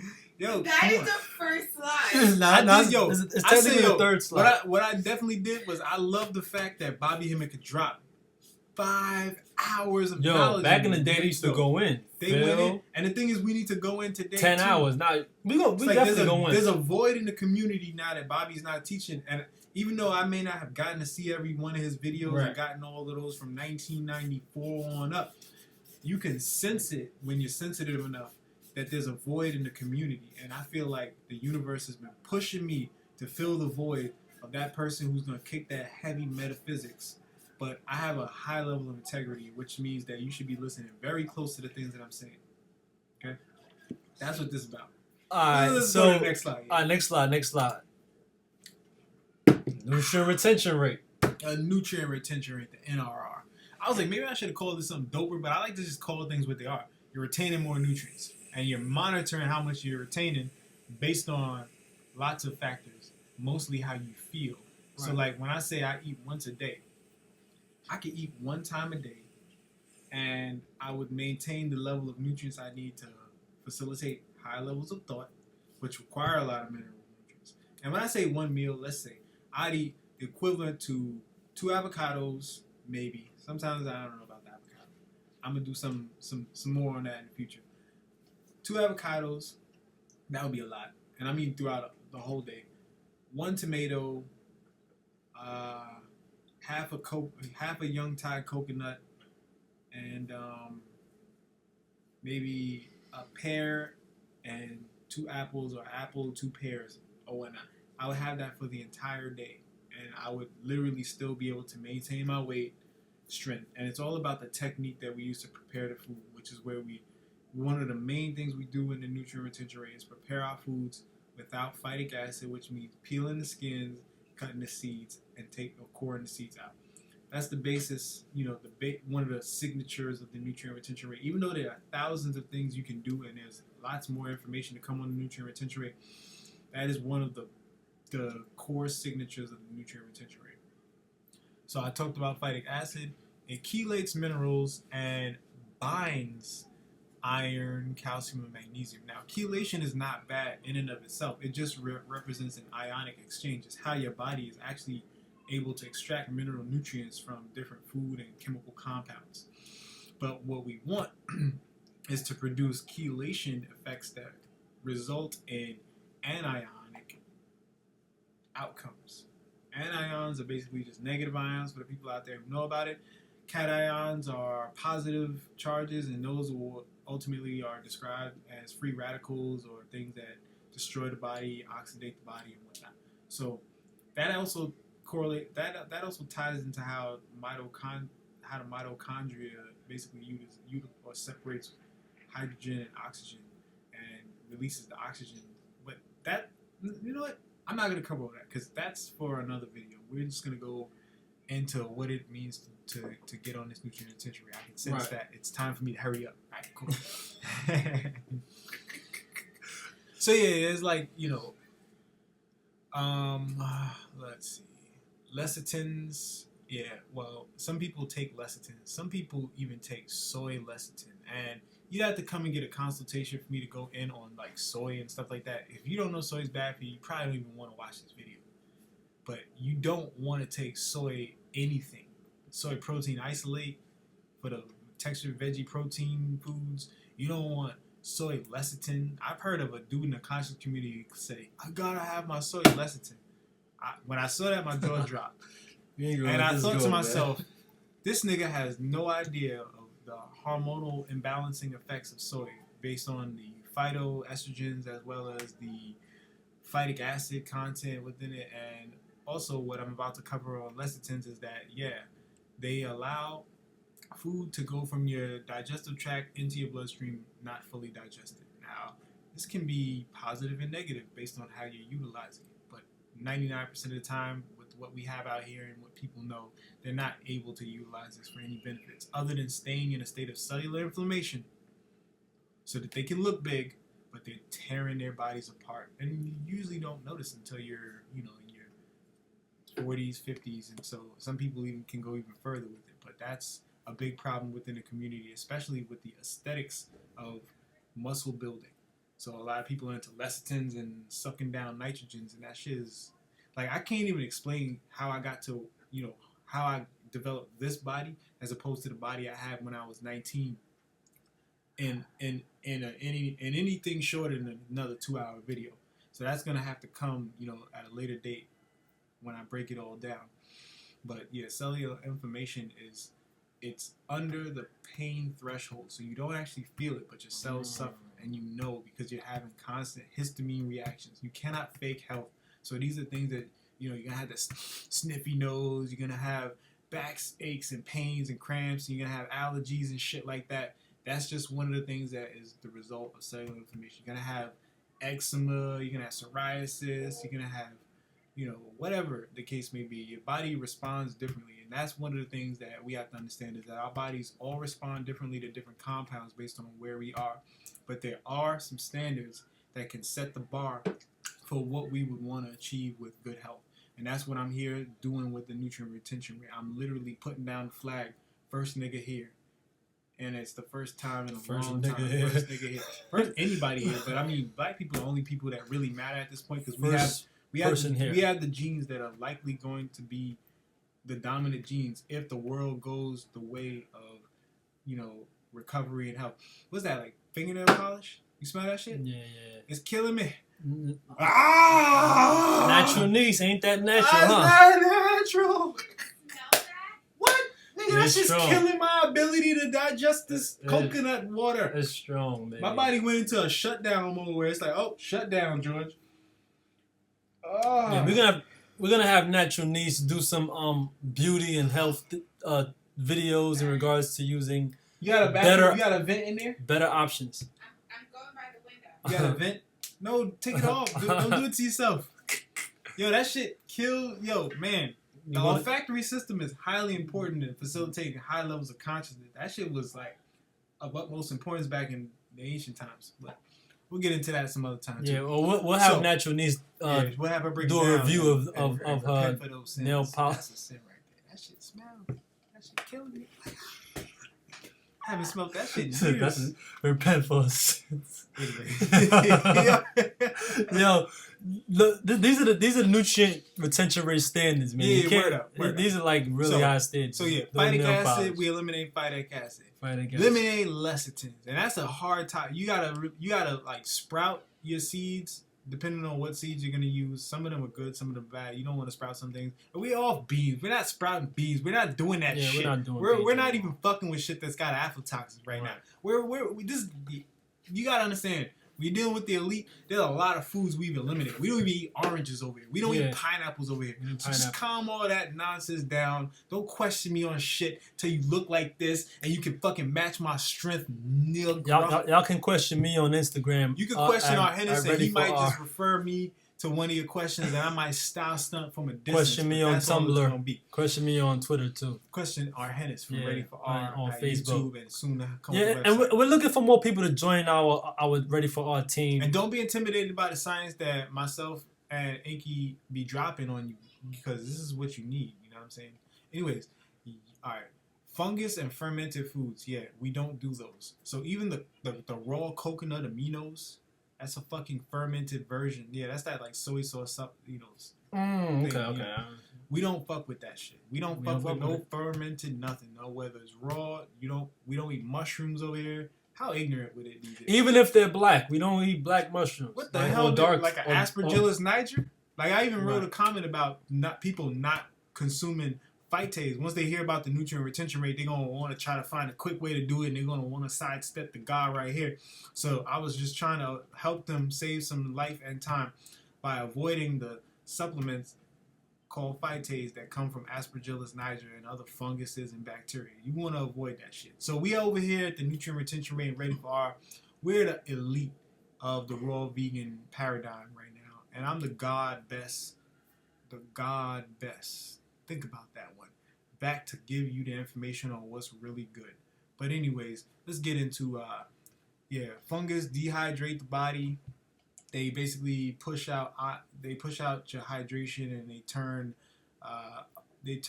nitrogen into ammonia within your body, and that's a medium in which bacteria and viruses can replicate in because they're hydrophobic. So we're all over that. We promote UV light exposure as well as exposure to infrared light so that can stimulate a type of it catalyzes a reaction within the water in your body that creates a charge separation that your body can maximize the amount of negative ions that it can produce and gets from whatever you're eating. I'm trying to sum this up quick. We surf the wave. We get the UVB as much as we can. And that really typically only comes in New York from, like April to September. But if you go to the Caribbean, you go anywhere near the equator, you get it year round. So that's why you typically see those girls down there looking better, healthier. It's because they are. Skin is different down there. They develop different than us up here. They don't have as high a rate of the degenerative breakdowns, but they're starting to develop that down there because they're wearing sunglasses. I stare at the sun for hours every day. I was doing some sun gazing today. Today alone, I've stared at the sun at high noon all the way pretty much till roughly around 4 or 5 o'clock. And I did it, periodically throughout today. But I typically, when I have the opportunity, I do it for a straight amount of time. And I do exercises out in the sun. I remember a beautiful young lady was talking to me about hot yoga. And I was like, what is hot yoga? And she was like, yeah, we do yoga in the heat. Man, we do that over here, but we do it in the sun. So it's way better. It's like, we just call it solar yoga. We call it the George Bess yoga because I'm coming out with my own yoga. And a lot of Asians can't practice it because they get sunburned. Why do they get sunburned? May it have something to do with yeast and histamine reactions? I don't know. Funny thing is, black folk can get sunburned too. Oh yeah, that's if they got fungus underneath their skin. That used to happen to me. I used to get crazy eczema. I would be out in the sun 15 minutes at 80 degrees and my fucking arm right here would be toe up. It would be a bunch of little nasty ass bumps. It would happen to my neck, and it was frustrating. So yeah, if you're a black person, you're not immune, to the sun unless you have reduced the amount of yeast and fungus and parasites you got in your body. And that took a long time for me to be able to get to that place. What about your experiences? Because I had taken the long path, but you had pretty much got right on the nutrient retention rate, and you've been in for what? Almost 3 months. 3 months now. 3 months consistent. So how has your exposure to the sun from the time you started to right now changed? And I mean, how have your reactions to exposure to the sun changed? Have you noticed anything? Well, I never really paid attention to myself in the sun prior to the nutrient retention rate or Made in George, but now when I go in the sun, I love it. You know, I lay in the sun, I stare at the sun as long as possible. I tweet about it. And has your vision decreased? You know what? I think my vision actually increased. I think I think my vision actually. I was surprised. I was like, wait a minute. First, I got a bunch of sunspots. I was scared. I was like, I actually still get the sun. Years ago, I used to get a lot of sunspots, and I was scared. I was like, oh shit, is that gonna go away every time I blink? Is it gonna fuck up my driving? Right. Then all of a sudden, like I noticed, I was like, oh shit, my left eye got better. My left eye was always getting worse over the years. I thought it was because of video. It was because of video games. One of my eyes a week or two. But my left eye, now I noticed because across the room, you've been in my crib before. Right. You know where the that little countertop is that leads into the kitchen. Right. I with my left eye, I couldn't see the time on the cable box. Right. I don't even watch cable. It just says turn on now. It's been that way for the past like 2 months, but I couldn't see the time on it. Now I can see the time on it clearly. I'm wow, my left eye got better. And I was so understand, people, that the nutrient retention rate developed by my man George Bess Health. I like to call him George Bess Health. It's like a health stamp right there. Right. It's like the health paradigm. His last name is Bess. Based on me, right. you know. We call him Bess Health. Well, we're talking about regenerating or reversing the effects of degeneration. Yeah, is that right? That's exactly right. That's exactly right. So he's already stated that he's cured himself of cancer, fixed his eyesight, old scars, old keloids going away, and no more arthritis, right. No more eczema. What else? I used to have the crazy clogged sinuses. I thought I had a permanent cold. I mean, my sinuses are clear. And we're doing this so we never ever have to go to the emergency room. Well, I would say if you get a car accident and your arm is off and you want a motherfucker to sew that shit, you can go there. I mean, I know surgical techniques, but I'm only one guy. But you will never have to use any form of synthetic medication to heal yourself from a degenerative disease. So unless you've gotten a real emergency where you got impaled, been in a trauma accident where you have internal bleeding, you don't even want to go to the hospital. And I would recommend that you still participate in the nutrient retention rate diet as well as the mineral supplementing from Minister Enqi, just so that you can heal faster. Mama Tonics. The Mama Tonics. Dr. Ali got the alchemy. Right. There's a couple of the D Health store has a plethora of herbs that if you know a little something you can utilize to assist yourself. So I like to promote the people who've been putting in that work in the metaphysical and the science world that pretty much understand the dynamic behind how black people really need to understand what's going on with them as opposed to what we've been fed, which is all right. So I respect those people. That's why we're gonna be promoting them on Ready for R, and they don't have to worry about getting no sign up. I mean, they can donate if they like. Yeah, we love the donations. We love that because this is what we want to do permanently. We hate slaving in the matrix. Yeah, we want to make this the transition. Tour the world, give us information out. Consultations for George. He'll I don't even want to do consultations. I want to do lectures, and I want to let people know the knowledge, and I want to implement a paradigm that we can use as a lifestyle to elevate ourselves. So I don't even want your money. I just want your support in the form of actions that you're willing to take to facilitate what we need to build an environment. Our money right now, if that's all you can supply, is good enough because we could use that to support the website, the tours, and traveling out to you. So for now, money is good, but in the future, what we're really aiming for is resources in the form of good people with high integrity who are on the raw fruit diet, because the only way to have high integrity is to be on a diet that does not distort your body's ability to assimilate quantifiable data in the form of photons and or information. So before the information hits your neuromelanin, we don't want it to go through a layer of yeast that'll corrupt your Right. ability to assimilate it. So There's no more. There are no more agents. Yeah, this health paradigm eliminates agents, and agents can be people who are getting paid from the government, Right. or people who are just under the Eating chicken. eating chicken, Eating kids. Yeah, kids. and under the influence of the mind control techniques that are being utilized and disseminated through popular culture, through advertisements, and pretty much everything that we're Right. encounter on a regular basis. Just like the toxins, Right. chemtrails, all that. I got a whole thing on chemtrails that maybe another. Yeah, we're gonna do another video on that. No, I don't think anybody. I just want to drop that.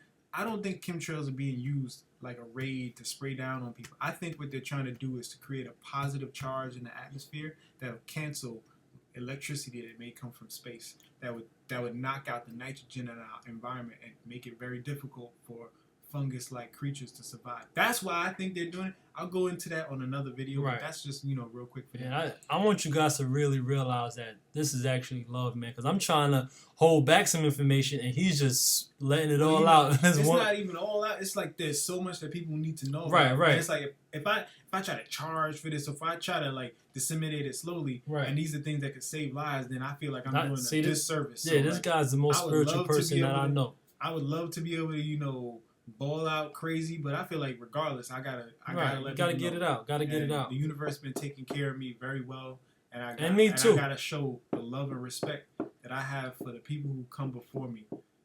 Tahuti Ma'ara, Bobby Hemmett, Phil Valentine. He's been dropping information for a very long time. There's what's the guy with the slick hair? Kaba. Brother Kaba. Professor Booker T. Coleman, also known as Kaba. Those folks, even Sinetta, Professor James Smalls. Red Pill, Minister Enqi, Right. dudes who've been dropping the information for a long time. I mean, A.A. Rashid, there's a lot of people. Dr. Man. Ali Muhammad. Yeah, Dr. Ali Muhammad, for real. There's a lot of people. Abundance Child, she's up in there, representing with the female energy. There's a lot of young. Chef Enqi, female energy. Yeah, word. Natural Niece is gonna be in there. Natural Niece, She's, word. she's official, ready for all. So there's a lot of people. If I forget, it's pretty much because I came into the conscious game and became aware of the conscious community only a year ago. So I really didn't even know these people out. I didn't know this platform existed out here. Feel so comfortable here. I met my man Arhenis 3 months ago. We've been kicking it ever since. Right. He joined up with the nutrient retention rate. This is something that I've been developing for over 2 years. So this is something that, this is a part of my life that I'm sharing with the community that I care so much about, that I want to be a part of my life. Like, I want to build families with these people. Right. So We build the nations.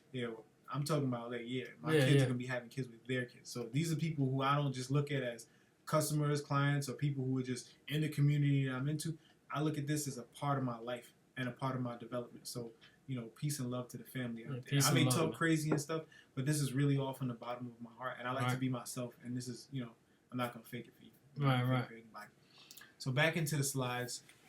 We're at the nutrient retention rate. We just covered UV light exposure, how it's had beneficial effects for us both. And you, in a short time, I've been sun gazing for a very long time, since I was a kid. And let's see, reducing exposure to toxins. So that's like heavy metal toxins that you'll find in your polyester and nylon clothing. Antimony is one of the chemicals that are used to bond polyester. When you sweat, it'll release antimony into your body. You don't want to get exposed to heavy metal toxins, but you can use cilantro and humic and fulvic acid to, basically break up the heavy metals that are difficult for your body to eliminate while parasites are utilizing them to congregate around your tissues. So that's a whole nother lecture for another day. Right. So in regards to nutrient retention rate, it's not just the way you eat. It's a lifestyle. Where you dress. I'm not on that level yet. I still have my clothes that might be toxic, but or wearing certain fitted caps that has plastic that has xenoestrogen and things like that in there. But definitely gets into your skin. And me right now, I've been on it for quite a while, but there's still things that I'm drawn to that are toxic for me that I weigh.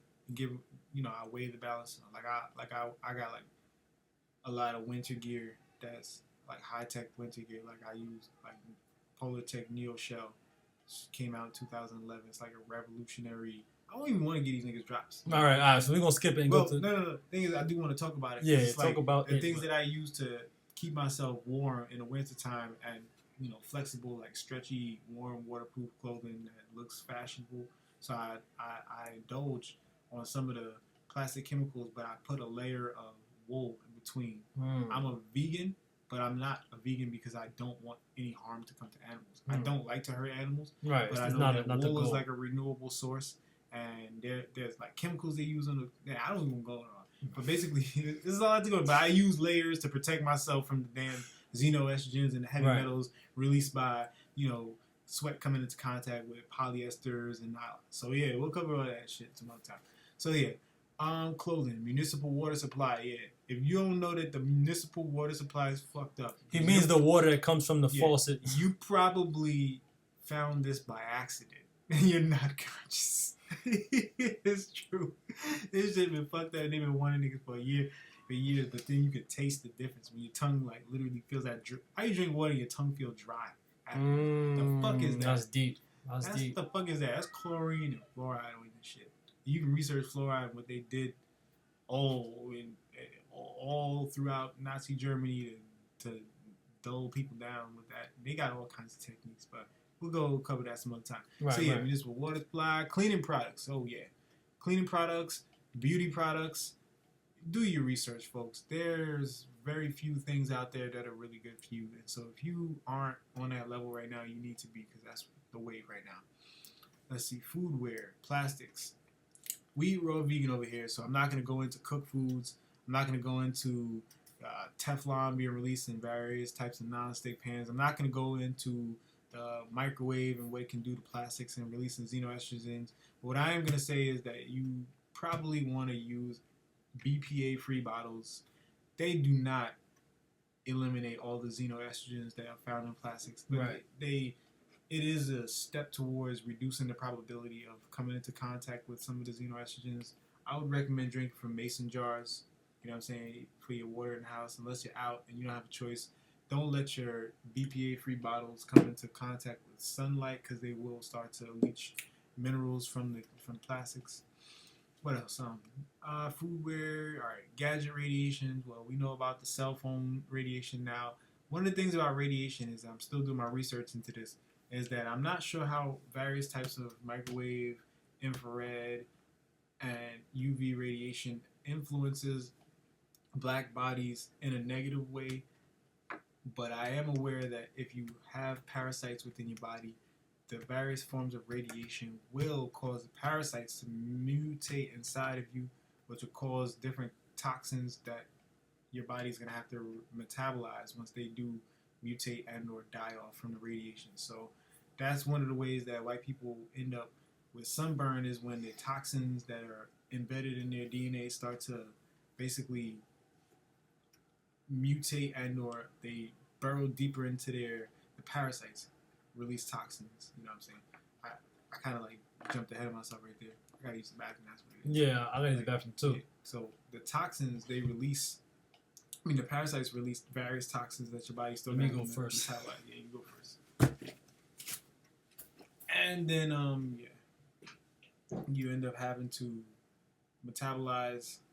I fucking lost where I was at. Because I was like, yeah, I want to go too. Shit. But yeah, parasites in the presence of UV radiation will mutate to adapt to the environment. Your body should be able to assimilate UV radiation, and you'll notice that with when you have black skin and you go out there and don't get burned. But if you get eczema or you get kind of uncomfortable sensations, that's probably because you have parasites running through your body, and they're gonna feel the burn. Going to be very uncomfortable, and they'll let you know by sending neurotransmitters that reduce your probability of wanting to stay out in the sun. Moving on along. Detrimental subconscious programming. Well, that ties into projects. I know you've heard words like MK Ultra, and we all know about the psychosomatic attacks on the black culture and race, and I'll go into that in another video, but all a part of the nutrient retention rate. Stress causes you to release serotonin, which I mentioned earlier is basically going to release extra nitrogens in your body that can be utilized by parasites to turn into ammonia and then dehydrate you. I'm gonna run to the bathroom right now. So, all right, we're back. So that was about another 25 minutes to half an hour without us recording. So we got a good practice run in, and now we're gonna have to slide back to pretty much slide number 4 and state everything all over again. Yeah, we're just addressing the benefits of that. I don't know if all that energy can be captured, but we're gonna try our best to capture the energy so that you don't lose out on anything. All right, so I think the last thing I covered was the benefits of nutrient retention. Let's just go over it. Wait, detriments. Oh yeah, Detrimental subconscious programming. I think I covered that. Then stress. I don't know if I covered that, but I'll just cover it real quick. How pretty much when your body is under a state of stress, you're going to respond with serotonin, and then parasites within your body can use the extra nitrogen and serotonin to convert into ammonia, which dehydrates your body, which I'll cover in a further slide that can translate into how dehydration is how ultimately your body becomes weak and allows parasites to thrive in a dehydrated, ammonia-rich environment. So that's going to be covered in microenvironment too. It's going to be hard trying to do this back after having done all that. I thought we was damn near done. We was at the home stretch, baby. We was damn near. We got like 3 more slides to go and we was done. But anyways, going into the nutrient retention rate and our benefits. So some of the benefits of the nutrient retention rate are eating less. Now, eating less doesn't mean that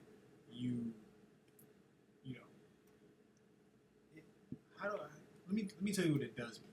It means that you can go all day, eat 1 avocado. I'm going to give an example of what I ate today. So all day I had the equivalent to 1 avocado, half of a young Thai coconut, 1 tomato. I had 1 cucumber, and that's rare because I rarely eat cucumbers, even though I like them. I just happen to have 1 here. And I had 2 miniature gala apples and 2 nectarines. Actually, just 1 gala apple and 2 nectarines. So I ate that all day, and that's pretty much what I had from when I woke up around 10 a.m. this morning till it's after midnight now, probably going on 1 o'clock. So I'm able to maintain my strength, focus, and physique all off of that pretty much once a day. And that's if I want to maintain my physique. I can eat less throughout the week because I maintain and hold on to a lot more nutrients than average. And I do, the only mineral supplement that I even come near or take is 1 drop. Not a full dropper, but just 1 little drop under my tongue or in water that I drink of Mama Tonics per day. And that's from Minister Enqi. And that's from Minister Enqi of the Amber Institute. Yeah. So, other benefits of the nutrient retention rate. So, eating less, eating like once a day. And I used to eat like 2 times a day just so that I could bulk up and stay stronger. That would be during the winter, but that's not even necessary because at this point in time, my body has balanced out. So I'm between 145 pounds now that we've hit the sun season, and 150 pounds right before we were in the sun season. And my weight doesn't fluctuate whether I eat or not. So I just hold on to mineral nutrients really well. I am one of those people who loves to eat, so I'm a big time foodie. And I'm a nervous eater, so I like to eat when I'm stressed. I like to eat while I'm researching, so I always like to keep food around me. And so with the nutrient retention rate, I don't have to do that, but sometimes I do. And one of the things that I'm keeping around me right now, I don't know if people consider coconut water food, but as long as you have to metabolize it, it's still food. So I would consider this food. So I keep the coconut water around me. I like it. And I drink the raw coconut water, the cold processed coconut water, never heated and whatnot. So definitely keep the snacks around me. I like the snacks. Where are we at? So it's eating less, focusing harder, and longer. Less. So back when I was in my teen years, I did a lot of research. I didn't read fiction books, but I love to read research studies. But I used to get serious migraines.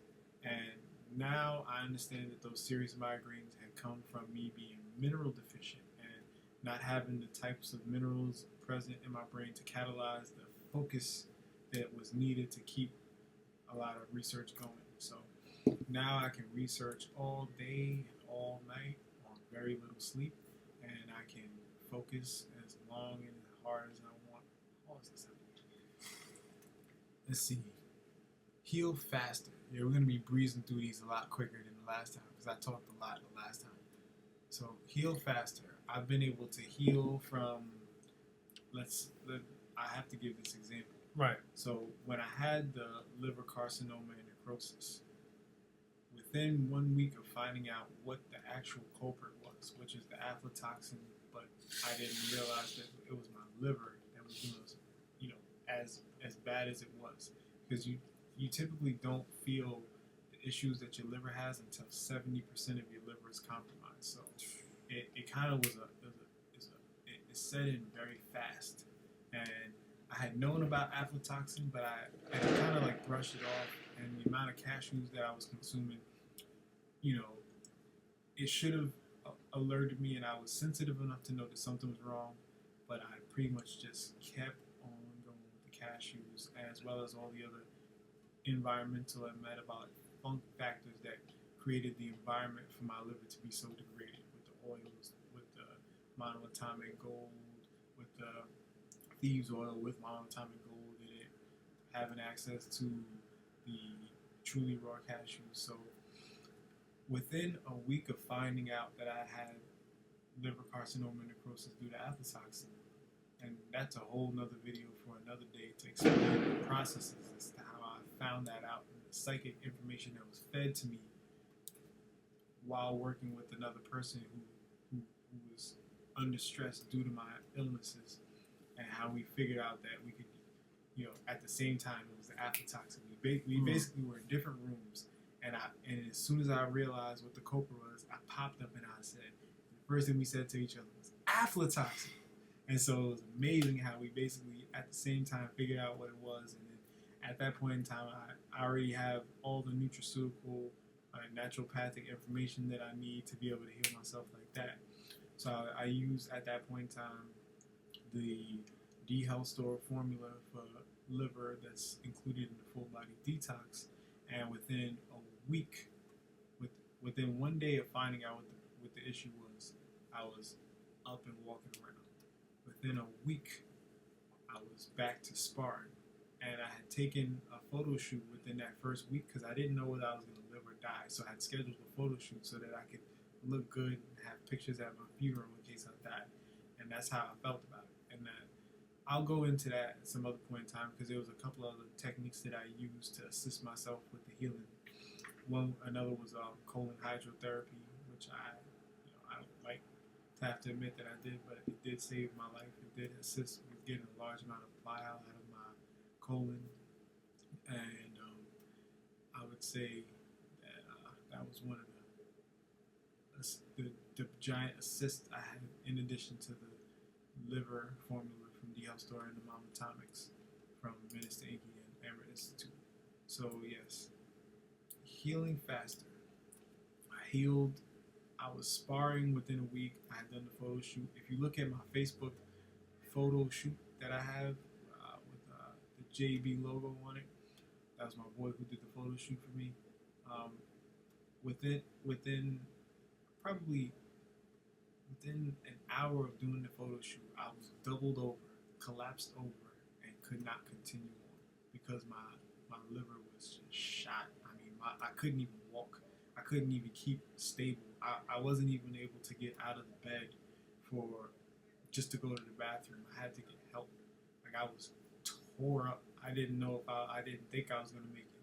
I had deep anger within me. I couldn't even act on the anger. I was just angry. Like when your liver is damaged, it alters your emotions and has an effect on your hormonal balance. So I was suffering all kinds of ways.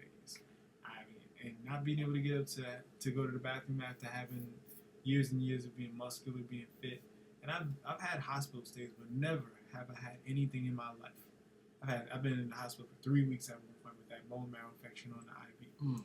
Never in my life have I felt this bad. This was like, it was the pits. It was the worst I felt in my life. And within a week, photo shoot, sparring, within a day, up, moving around, and that's one of the benefits on the nutrient retention rate. And so it's healing faster. Yeah, it's not coming off the way it did when I first did it, because our energy was all killed. We just went through forward slide. So anyways, we're going to go through this. So you can build a stronger body with less effort. So I don't spend a lot of time working out. I don't go to the gym. All I do is calisthenics. I don't lift weights. So I've developed this body. You know, you can see that on a raw fruits diet.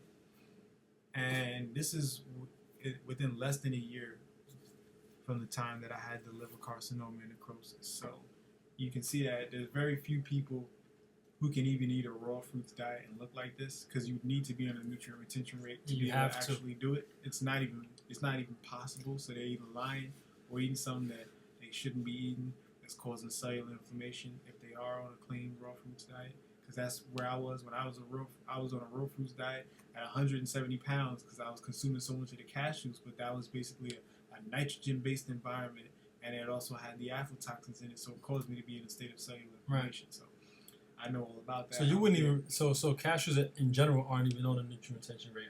You wouldn't no. Yeah, I wouldn't recommend it. I mean, you could use it as a transitional food, but who the hell is gonna have the money to go as hard as I did? Right. I was dropping thousands of dollars a month, or I was dropping pretty much close to $2,000 a month on food, but then I was spending $200 a week roughly on cashews, and I went in. I always go in. I go in. Right. So that's part of your own experiment. Yeah, not just the experience. That's just the way I am, personality wise. I goes in. So yeah, you got the reduced metabolic energy used in digestion. So when you're on the nutrient retention rate, if you can hold on to minerals, nutrients, you don't need to eat as much, and it reduces the amount of metabolic energy that you have to spend digesting food, which allows you more metabolic energy for healing, thinking, or whatever it is that you want to use to develop yourself, whether it's developing your extrasensory perception and or techniques of that matter. You have more metabolic energy to utilize for those. It's one of the biggest benefits on the nutrient retention rate. You become a very efficient human, and you don't have to worry about as much when you don't have to constantly worry about eating 3 times a day, 2 times a day, or whether you skip a day. Because pretty much I eat right now as much as I do the one meal, I wouldn't even say it's not even a large meal. It's pretty much what I described: 2 avocado, maybe one tomato, half of the young Thai coconut, and a few nectarines, 2 nectarines, and an apple. It's hard to find apples nowadays too, because 75% of them are rotten in the core, even if you buy organic. Oh yeah, we didn't mention that all the foods that we eat are just raw organic foods. We spend extra on our organic foods, not because they're healthier, but because it reduces your exposure to pesticides. So that's why we do the organics. We spend a little extra for that, and we know that some of the organic foods are coming in that may be genetically modified, and they're all germinated with fungus. They're all grown in fungus, so we are aware of that. So the nutrient retention rate is based on reducing exposure to pesticides, toxins, yeast. But we know that in this type of society that's almost impossible. So please don't. Another benefit of the nutrient retention rate is after the reduced metabolic energy used in digestion is eliminating parasites faster. So one of the key goals here is to eliminate parasites, because parasites influence the information that's going to ultimately be synthesized and translated by your neuromelanin and regulated into action. So we want to eliminate the medium of yeast in between our skin melanin and our neuromelanin, which is all throughout our brain and hormones, and our organs. You want to eliminate the layer of yeast so that the yeast doesn't corrupt the information that your neuromelanin is going to be translating. So when they say the devil is a liar, it's 1 o'clock. It has the ability to tell your body that foods that are bad for you are actually, it'll cause you to release dopamine, which makes you feel good about things that are bad for you. So the yeast can signal neurotransmitter activity that gives you the go-ahead on things like bakery bread, like pizza, like Swiss rolls, like whatever it is that you pick your poison. The yeast will help you. Well, it'll increase the probability that you'll consume more of these foods by sending a small dopamine signal when you smell them, and then a large dopamine signal when you finally consume them. And it actually is not beneficial for you. It destroys your body, but the yeast will tell you that it's good for you. And you don't want that layer translating information that you're going to be assimilating into yourself. So that's one of the biggest things about the nutrient retention rate is reducing parasites in the body. In addition to, outside of the yeast, there are a lot of different parasites that inhabit our bodies and will influence our behavior and the type of neural networks that we form and neurotransmitters that we'll be releasing. Yeast can also feed off of serotonin that you cycle when you're in constant fear. So it's not just the foods in the diet that yeast can feed off of, but they can also reap the benefits of converting nitrogen into ammonia, which dehydrates your body on an intracellular level, as well as shuts down your neural networks and your neurotransmitter activity. So not just neurotransmitter activity. Serotonin is a neurotransmitter, but it will shut down your hydration, which translates what your body actually gets as far as information into charge that you can synthesize in your brain as quantifiable data and then navigate the environment around you. So it can create the perception of fear to cause you to produce serotonin that it can use to feed itself, and it can shut down your body's ability to function. Like you see people having a hard time doing this. That's because there's literally yeast in between. Yeah, when you first did it, it was hard. Nah, this is You can always do it on easy both for me. sides. You can do it both Like directions. just, you like this? So yeah, basically, when you see people functioning weird and awkward, they have like twitchy behavior or quirky behavior, that's because their central nervous system is being dehydrated. So the messages and signals aren't getting there, and that has to do with parasites. So one of the best things about the nutrient retention rate is it assists you with eliminating parasites much faster. You can. All right, so next slide. Macro environment or microenvironment and macro effects on the microenvironment. So this 15-minute to 20-minute video then turned into over 2 hours. We recorded we basically got through all the slides and then realized this son of a bitch was not even recorded. So now we're trying to recapture that energy. We tired as hell. My man, this is the kind of work and dedication that we put into this. My man gotta go to work at 4 a.m. He gotta leave for work at 4 a.m. Right? I had a couple of things to take care of. I was supposed to pretty much prepare myself for tomorrow by getting home around 12 midnight. And now it's what time is it? Like 1:30? Yeah, 1:30. It's night. It's a little after 1. It's 1:10 right now. But we are pretty much halfway through the slides, and we pretty much are gonna power through this again. This is the second time. Like once the type of energy that we had the first time we were going through this, it can't be recaptured. But we're gonna do the best we can because we know that the people need this information. People need it. We love y'all. We love doing this. Natural niece said she ain't never seen me yawn before. R said he seen me yawn at some people's lectures. It's really So yeah, we here now, and we're gonna power through this. Power through these slides. I'm gonna do it faster than I did it before. I'm gonna probably provide a little less details, but you're not gonna miss out because I'm gonna be providing as much information as I can in up and coming videos. Just imagine too. He actually thought he was gonna get this amount of time during the genetic fair of Black Planet Talk. I didn't know. I prepared for whatever. You prepared for 10 hours of Bobby. I was more so prepared to talk about my own personal experiences because I feel like that's what people will be able to connect to more so than the science. But it's important that this science get dropped because there's a lot of information in here, and this is pretty much the crown jewel of what is to be displayed as consciousness. There's young Black people being displayed as scientists as opposed to entertainers and sports sports. Right, this is where we need to be niggas. converted. Field niggas on the sports, because I loved being a field nigga back in the day. I was all on the plantation, the baseball diamond, doing my thing. All in the wrestling mat, doing the mixed martial arts thing in my day, and racing cars and whatnot. But to be honest, the crown jewel of the black community is our intelligence. It's what's going to carry our people to another level as far as health, the nutrition, which is based on the bodybuilding, and the consciousness, which is based on the thought, and the metaphysical aspects of spiritual cultivation, which is increasing your sensitivity and becoming more aware of your environment and tuning your electromagnetic receptors, your body being electric, your mind being magnetic, tuning those.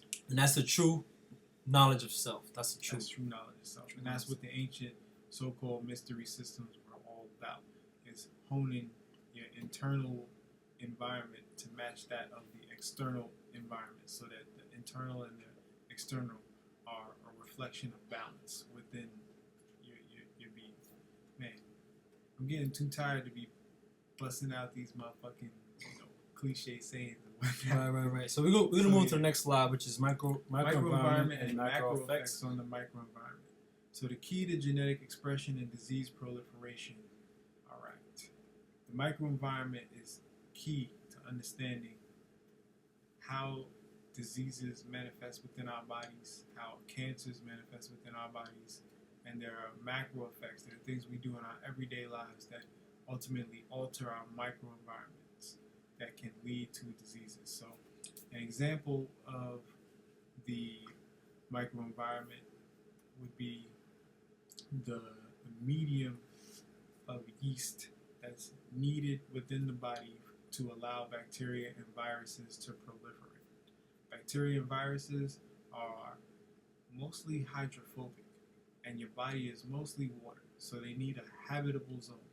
So they basically are much more comfortable when they don't have to fight against your immune system, as well as the normal detrimental effects to parasites that is produced within the water medium, or the structuring of water, which happens within the body. And that's what your body pretty much runs on, structured water. And I'll cover structured water by introducing Gerald Pollack's research, which includes the exclusion zone, which shows charge separation. And it is part of my theory to explain how charge separation is extracted and utilized by your body through the microtubule system. So it's microtubules that connect your nervous system to your cells, which connects your intracellular medium to your extracellular and outside of your cell. There's microtubules all throughout your organs, and there's microtubules those microtubules basically run on structured water. And actually, I'm going to cover that later on. I'm getting tired. I just want to get this done. Understanding cells, DNA, and chromosomes. Understanding cells, DNA, and chromosomes. So, man, I don't feel like going through all this like I did before. This is hard. There's a lot. I'm going to skip understanding cells, DNA, and chromosomes. I was just going to say that DNA basically unravels within a medium, and your chromosomes are the medium that dictate how your how your genes are going to be expressed, and the amount of chromatin that your chromosomes have determine how your DNA can be repaired, or basically how much material you have left to sustain an environment for your DNA to unravel in. And if you run out of chromatin, and then it leads to cell damage, and then you end up with mutations and disfigured DNA that produces unsightly effects all the way from Down syndrome all the way to pretty much whatever disease you can think of.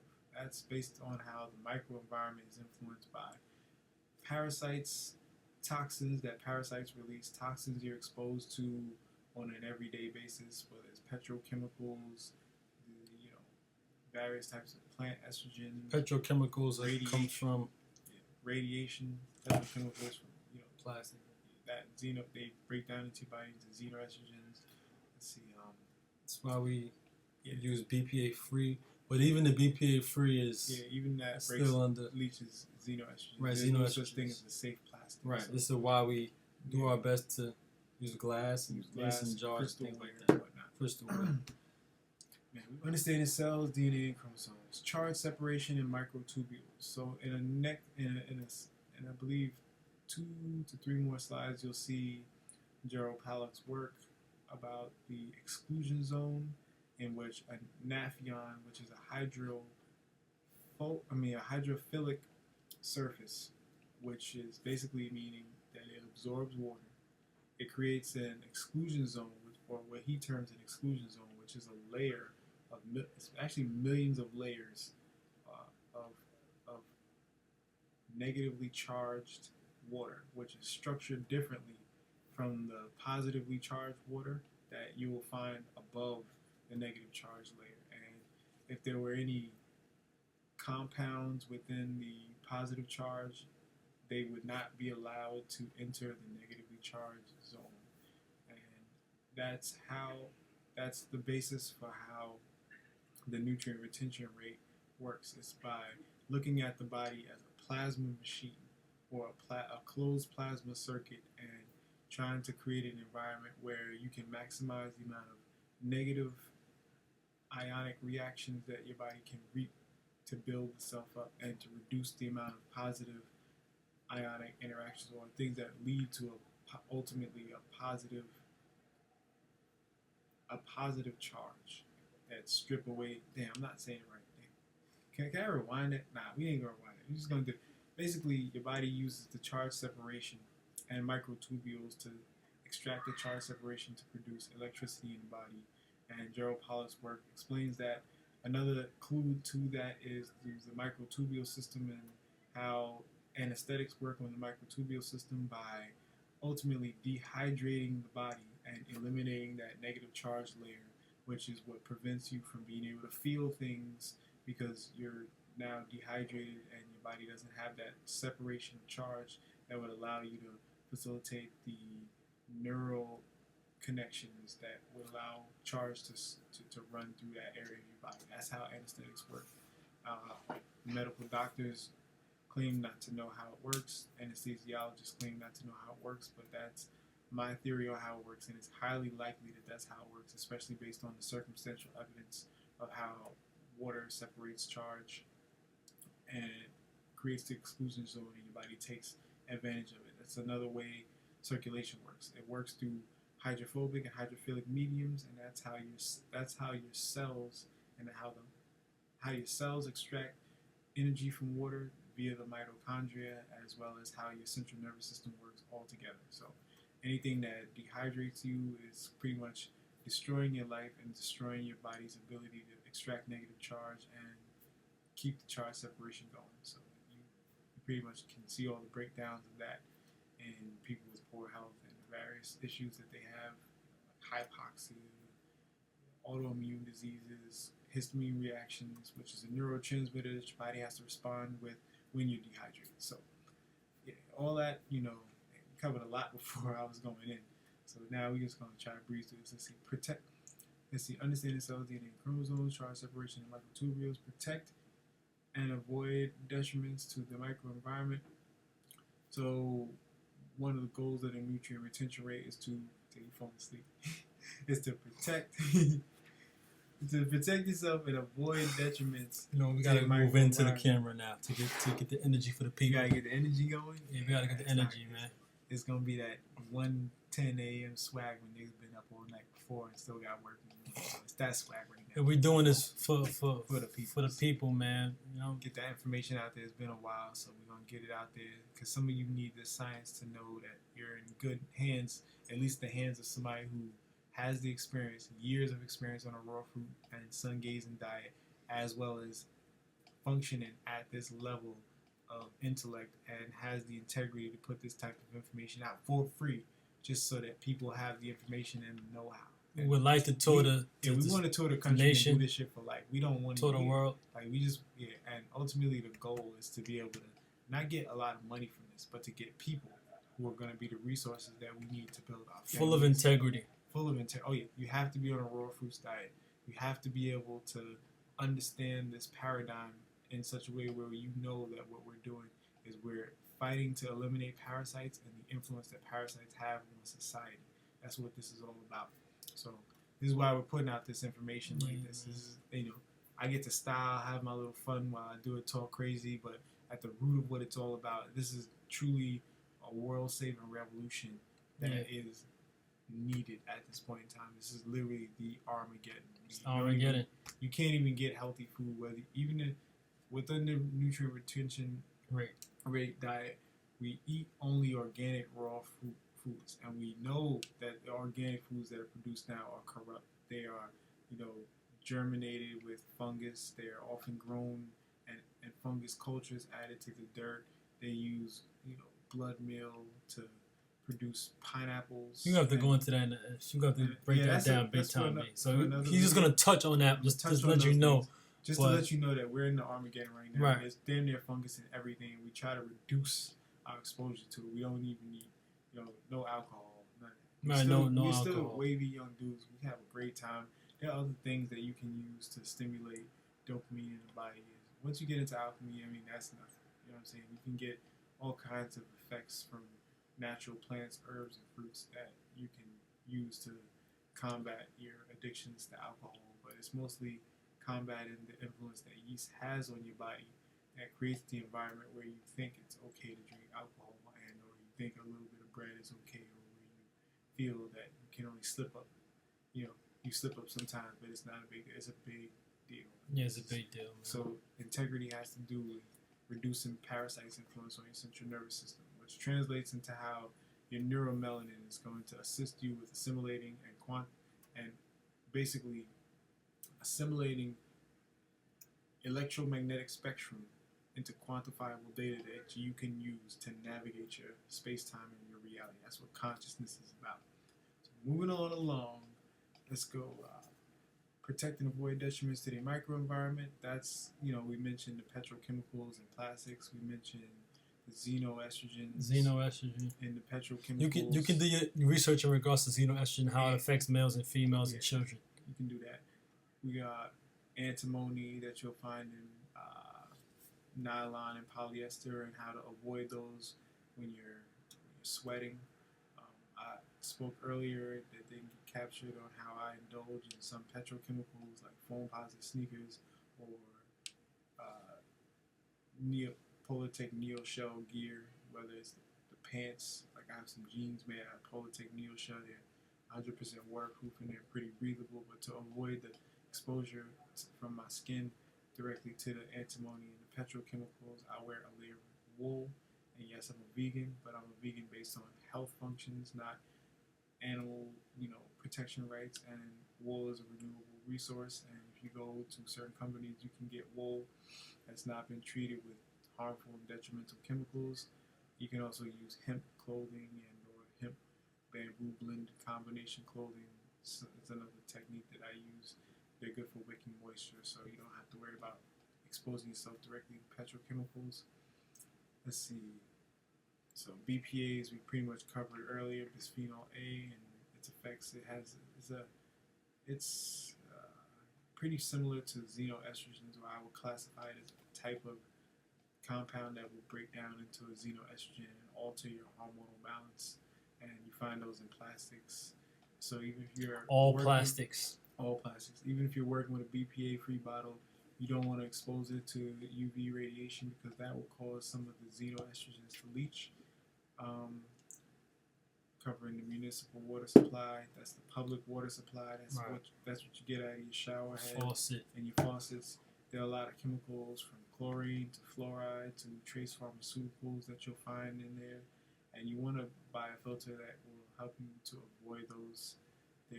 There are some of the factors that contribute to the micro environment within your body and how your body is going to metabolize these compounds. Ultimately leads to really poor health. So you want to avoid those types of things. Get good water filters.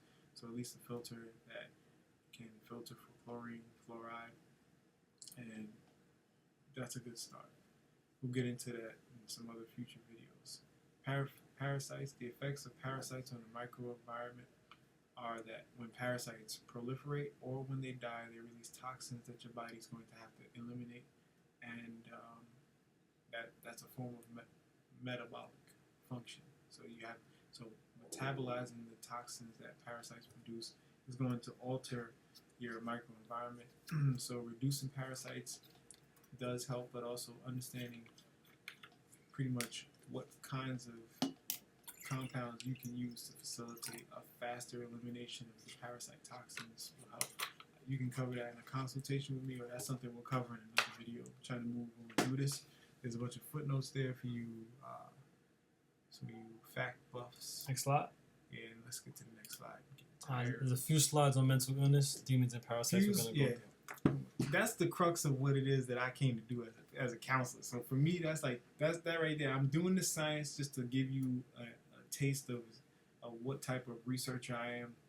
But anyway, so mental illness, demons, and parasites. I'm trying to stimulate some energy. Right. It's approaching 2 a.m. You're getting tired out here, but it is what it is. All right. 1 in 4 adults suffer from a diagnosable mental disorder in a given year. Yeah, that. Most people in the United States have various levels of depression and or schizophrenia. Now, myself, I've worked in a mental health facility for over 7 years, and I have a great deal of experience doling out synthetic psychotropics and various pharmaceuticals. I've been privileged to be in an environment where I had the ability to regulate the diet of persons who have been diagnosed with mental illness, and I made the connection after many years of working for this company that dietary changes reduce the need for the psychotropic drugs to generate the environment that would produce what we call a stable human. And so, in short, minus all the technical jargon, when I gave people different foods, mostly plant-based, healthier choice foods, and taught them how to make healthier food choices, as well as a couple of exercises, it reduced the amount of psychotropic drugs that they needed, as well as other pharmaceuticals they needed to maintain whatever doctors call good health or stable psychological and emotional environments. After years of doing my own experiments and researching on people, I had made the connection between how toxoplasmosis gondii increases the probability of car accidents, as well as success in a capitalist paradigm by increasing serotonin production and reducing people who are infected or who have the overgrowth, reducing their perception of fears. And I was able to make the connection between how toxoplasmosis altered neural pathways and behavior to how all mental illnesses are caused by parasites. I didn't deal with people who had mental retardation, which is something deeper, still from the same root origins, but it's just a later, more progressed stage. But I made the correlation to how all mental illnesses are caused by parasites. And it's my job as a counselor to break down the environmental factors that contribute to the manifestation of disease in the form of mental instability or emotional instability. I hope they can hear me good. I'm talking low. I'm kind of gassed out here, but I'm still pushing forward. You can move forward if you want to. Yeah, but I want to interject. That's even in regards to mental retardation. Mm-hmm. Is that a mental illness that can be reversed? Well, as far as within the health paradigm that I have, right, all diseases can be reversed, even to the point of the genetic expression of disease that would be called a genetic disease. Those within the nutrient retention rate medium or nutrient retention rate based raw vegan diet medium can be reversed. Lifestyles. Yeah, so those can all be reversed. It takes a great deal of time. So I've seen various forms of mild retardation improve, but I don't have any at this point in time. I don't have any persons who were diagnosed with mental retardation on the nutrient retention rate. I mean, most people are so retarded they would never even get on the nutrient retention rate anyway.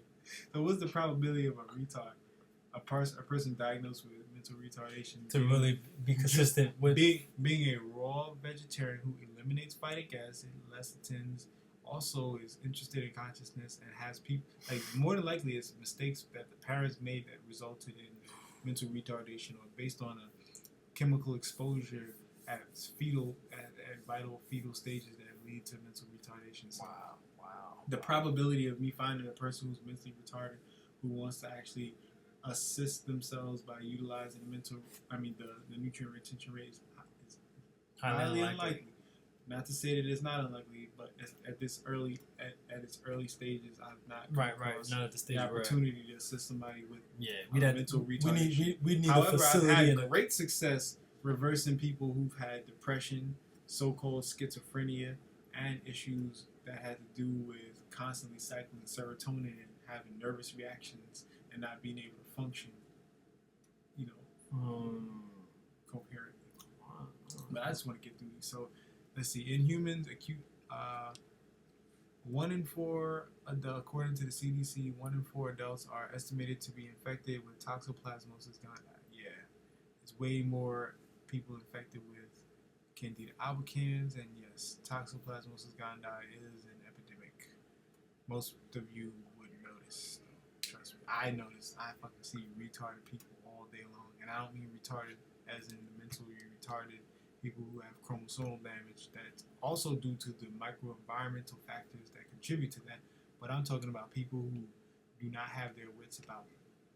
And being that I'm from the hood and I'm used to hearing people say nigger, retarded, faggot, all basically interchangeably, you could say that I have a form of psychological dysfunctional behavior that causes me to say things that others may consider to be bad words. So you can just chalk it up to me coming from a poverty-stricken neighborhood and having been exposed to large amounts of trauma that is basically stimulated my usage of the words that may have a negative emotional impact on people who are sensitive like that.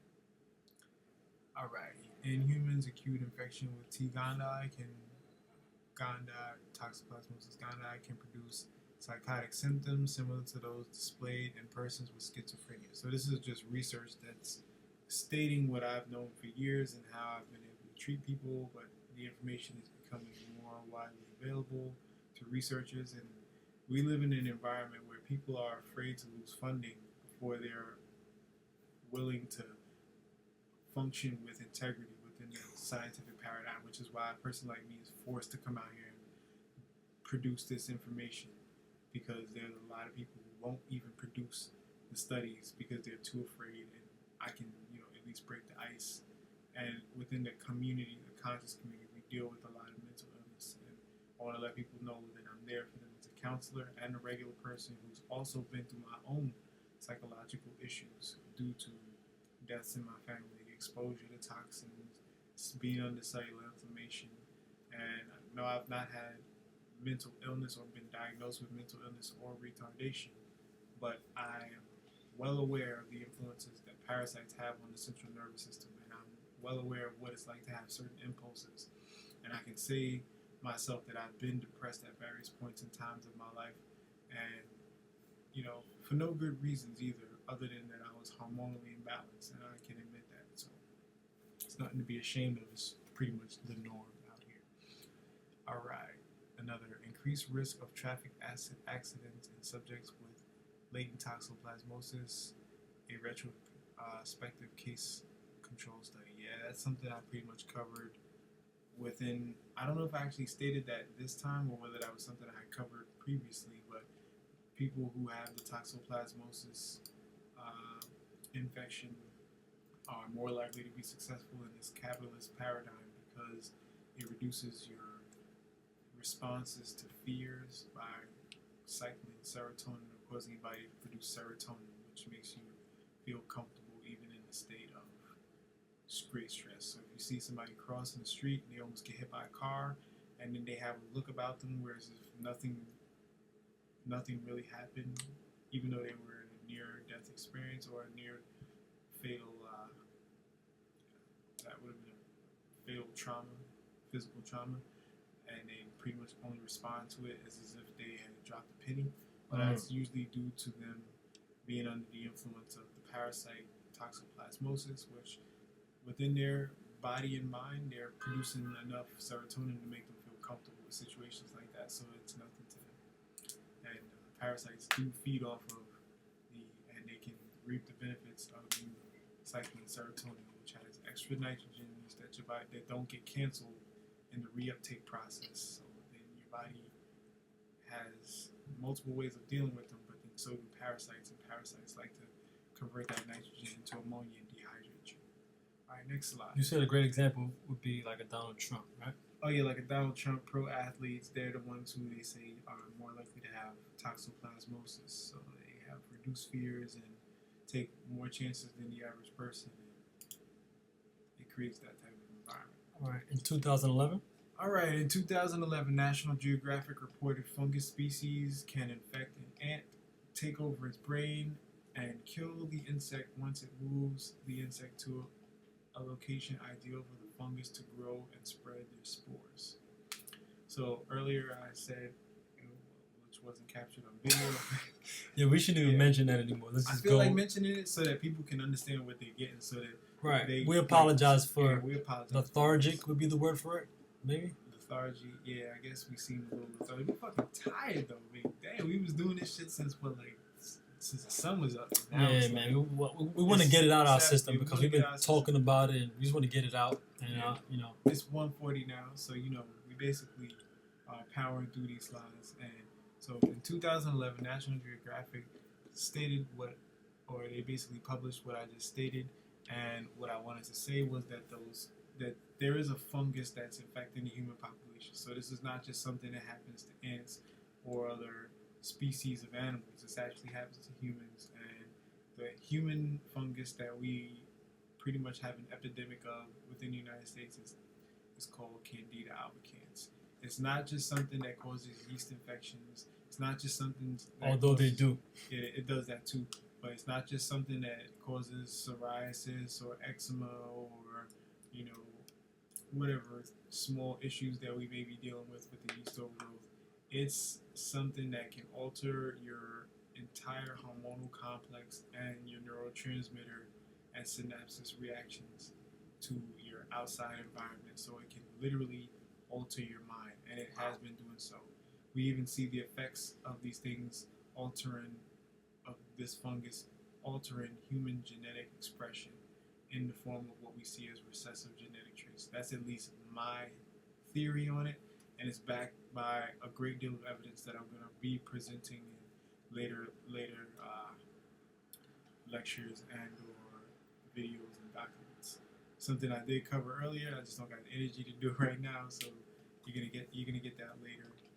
I hope I'm pretty much covering it the way it needs to be covered. No, you did, because it's pretty much word for word. Like, you're doing a great job. Yeah, I'm not even going to go into the different types, because there's more than one type of yeast that can inhabit the human body. And one of the biggest outbreaks we have is Candida albicans. There's other forms of yeast, and there are two types of fungus that are displayed in the ant colonies. I don't know if they're listed. Let's see.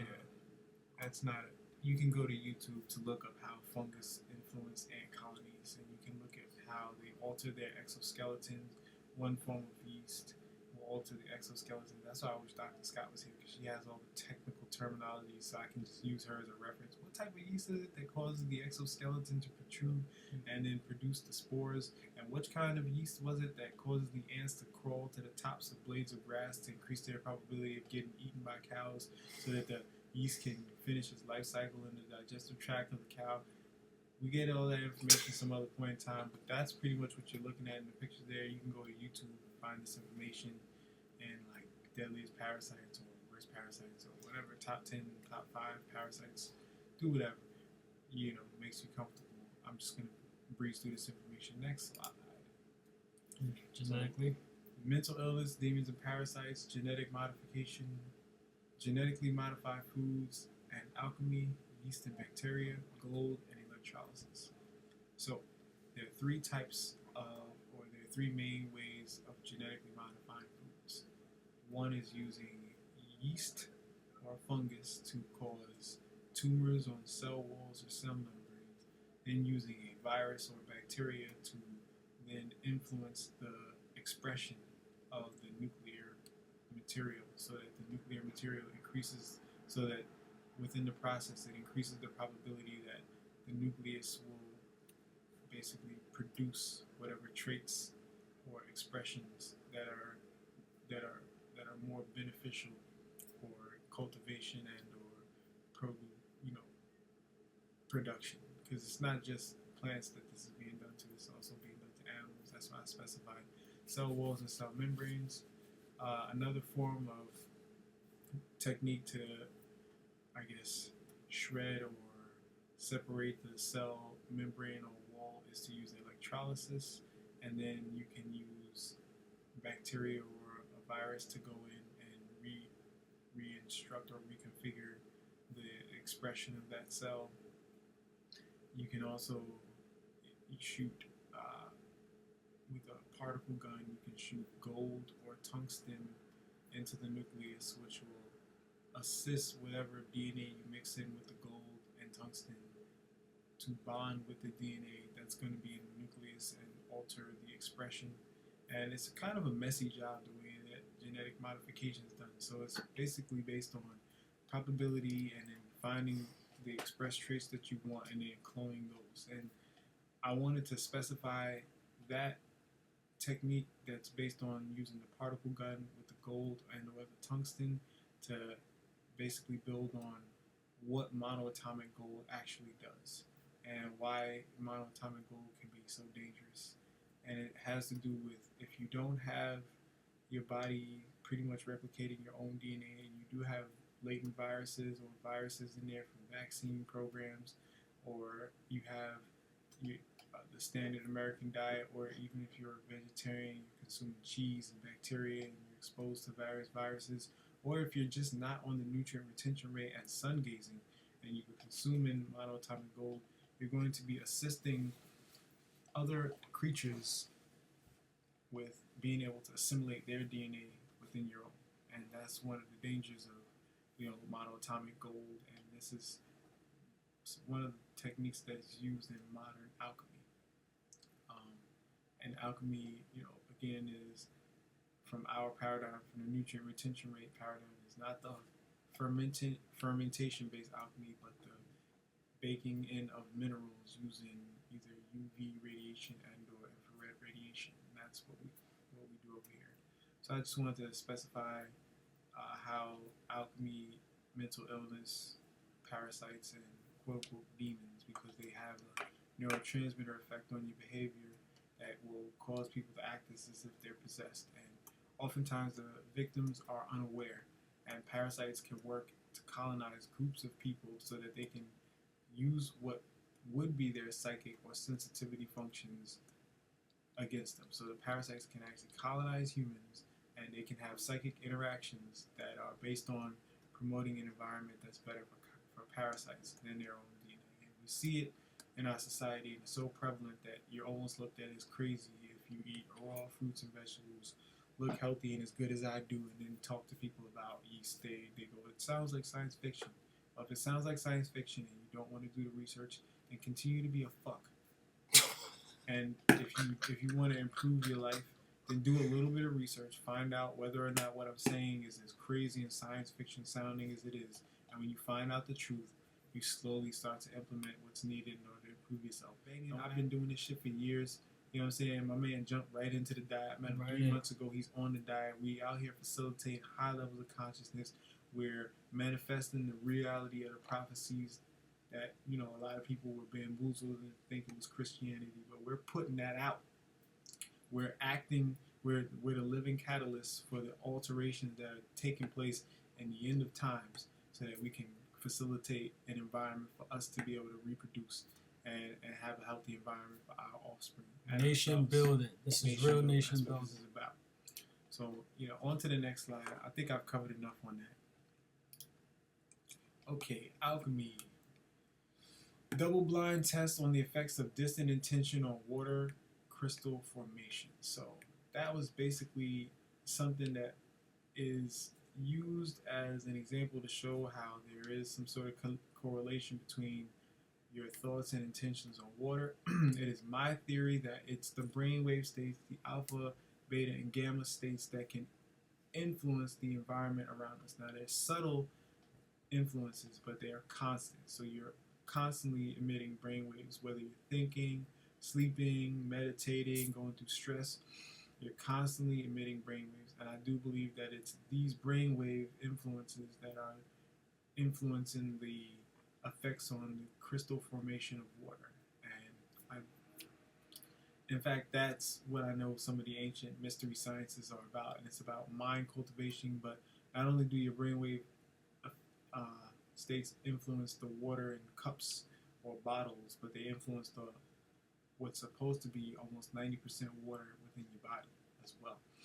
So the mental cultivation has to do with basically stimulating neurotransmitter and hormonal activity that reduce food for parasites and increase your body's ability to produce what's needed for itself as far as good neurotransmitter activities, healthy neurotransmitter activities, as well as produce a healthy body. So even though I eat this diet, even though I eat a raw vegetarian diet, reduced phytic acid or little to no phytic acid exposure, little to no lecithin exposure, and I say that every so often I may slip up and there may be a small amount of peel. I haven't seen it myself, but I can't say that it's 100%.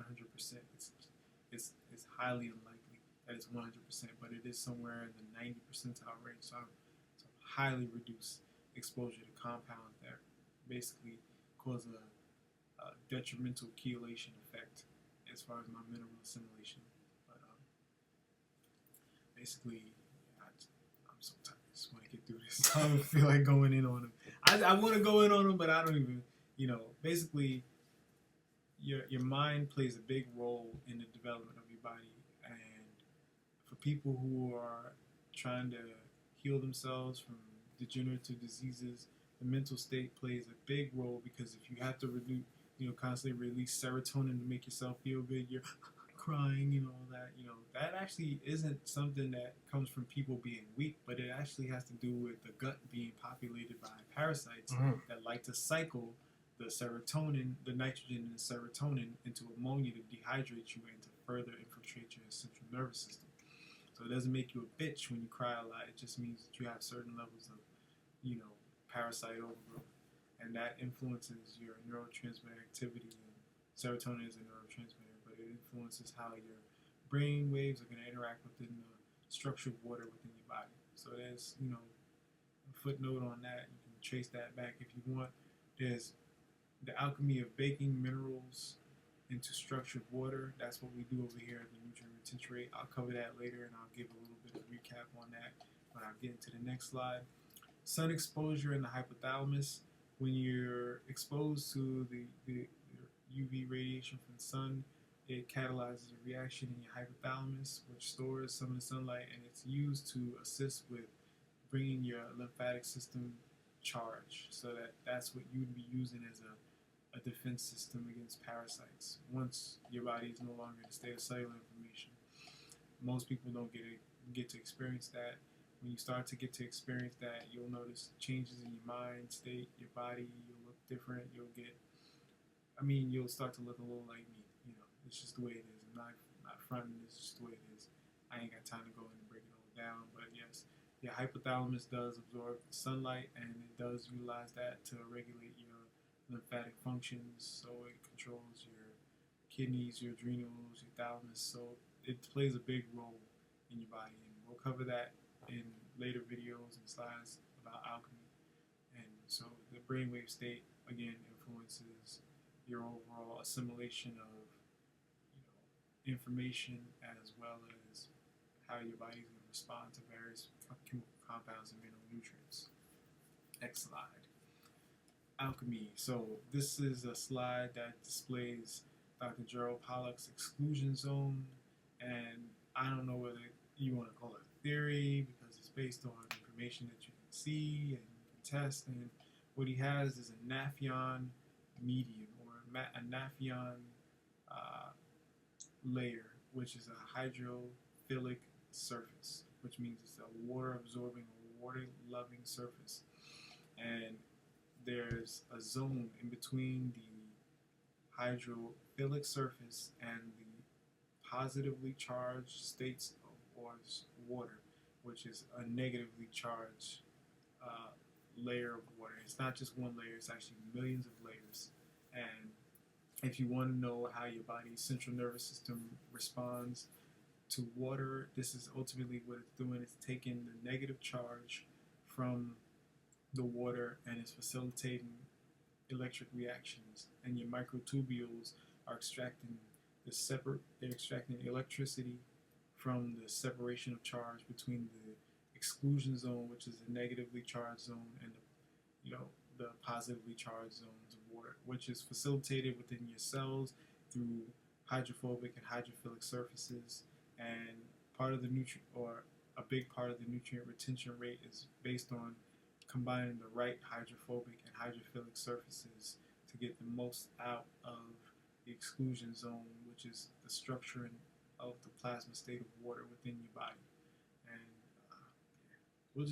I just want that information. So this all encompasses the cell actually. This is actually Naphion's it's like a plastic. It's a type of plastic. He's just showing an example of what the actual exclusion zone is and how it functions. So this actual thin layer right here that you can see that's kind of clear. Right. That's a negatively charged zone. That's the actual exclusion zone.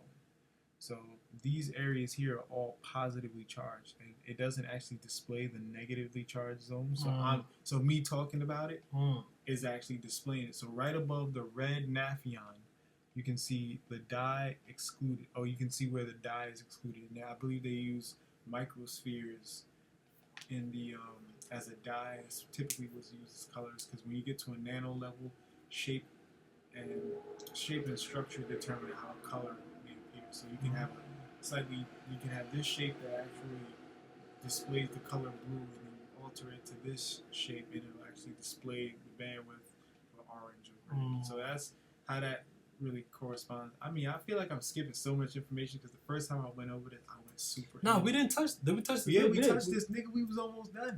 That's why I said we was. Nah, we never touched the next slide. We didn't touch the next slide. This was the slide. Well, we had to where we left off. But that's like how long we been in?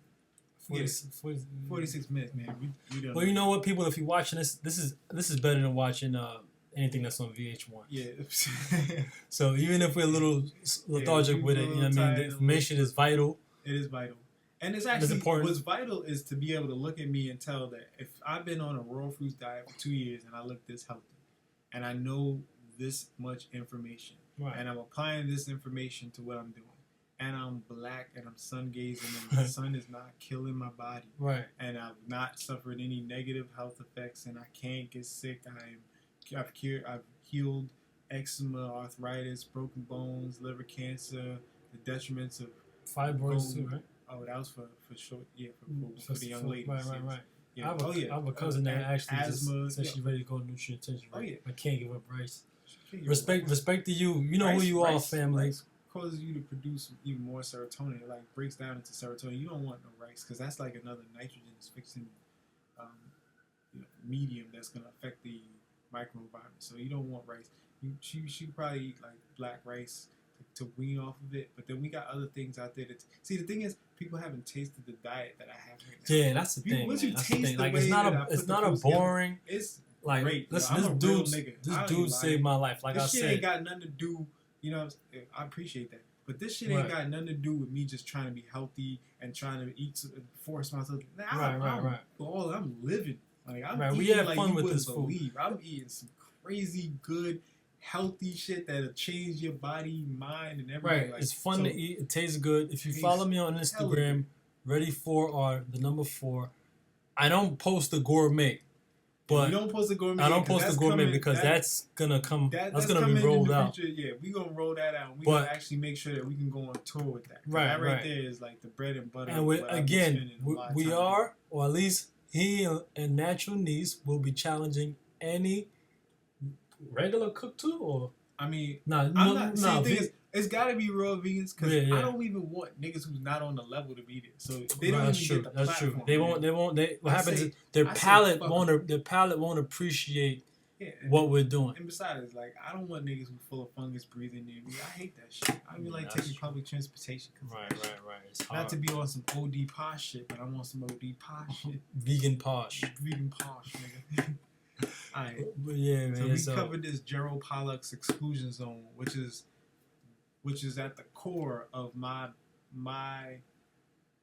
breakdown of how the human functions. So I've got a lot more details on this, and I can even break it down as to how the intracellular function of ATP correlates into how it separates the charge and separates oxygen and hydrogen and produces a great deal of energy with that function. It's based on understanding the plasma dynamics within the human medium or the human body, or within any plasma medium around us, which is the entire fucking universe. So, it's based on that information, and this is a black biology based, health paradigm that is the best. And Minister Enqi, he gave me my credit on this, and I would have to give him his credit because he saved me decades in having to research on black biology and figure out the differences, which has propelled me into being able to come up with the nutrient retention rate. Actually, I came up with the nutrient retention rate before I had read any of Enqi's books, but it solidifies the validity of what the nutrient retention rate is because of all of the research he's done. I mean, I can't thank the guy enough for saving me so much time. So that's another reason why instead of packaging and flipping this information, It's 2 o'clock. 2 o'clock. You heard it. It's 2 o'clock. Let's That's move on along AM. through these Not videos PM. and trying to cover the rest of this. All right. Man, I gotta get home. Shit, it's not even over yet. We got an hour. All right, cool. So alchemy, another slide on alchemy. Scientists take the first dip into water's mysterious no man's land. So all this is describing is how, and this is just this slide to show how scientists do not fully understand how water functions yet, and at a very cool temperature, beyond what your body would be able to withstand, especially with the amount of parasites it's got right now, but even for normal life experiences, I would have to say these are studies into how water functions without the presence of toxins or contaminants, how it functions in a super cooled state. So this is the area right before water actually freezes, but there's something that happens to the structuring of the water that basically can be used to display, information on how certain sea creatures work, Antarctic sea creatures work. This can be used to explain functions that happen within the universe or out in space. This can be used to explain or just used as to build on how the universe and hydrogen has formed in different temperatures, which temperature is a medium that ultimately water is influenced by in ways that determine how its plasma structuring is going to respond to other compounds around it. So this is just to show that science does not know all that it needs to know about water at this point. And this is a 2014 study done in June, and they call it the no man's land zone of water, because obviously you're not going to be living in negative 51 degrees Fahrenheit and between negative 51 and negative 172 degrees Fahrenheit. So these are just studies that can assist us in understanding how the universe and how temperature influences the structuring of water. And even if you went into deeper aspects of superconduction and how superconduction can be facilitated through a supercooled medium based on reducing the friction that electricity rolls through, that can help you understand how in the coolness or the temperature in outer space there's little to no friction and resistance against electricity, which does in fact happen in outer space, and that can be covered in another video at another point in time. Let's just get on through this sucker. So this is just to show y'all still grinding. That's Dr. Scott. Yeah, we still out here grinding. Ask yeah. All right, next slide. George's humble quote. I'm not gonna actually reiterate. We could actually slip it in. We can slip that in to how I did it because I did it with a lot of passion back at the thing because that was important. Yeah, that was important. This is really to show that I'm doing this out of love. You can't fake health. You know, that's right. In a non-corrupt society, yeah, we're gonna need skill sets needed. We don't need a lot of money. What we need people who know how to do metal work. We need people who know how to do the mathematics that are needed to reduce the amount of efforts that we have to put into building our own structures and societies. Once we can get the metal work done, we can build structures for buildings. We can even go all the way down to scaling that down from microchips and making, facilitating electric currents so that we can live an advanced lifestyle, an advanced healthy lifestyle.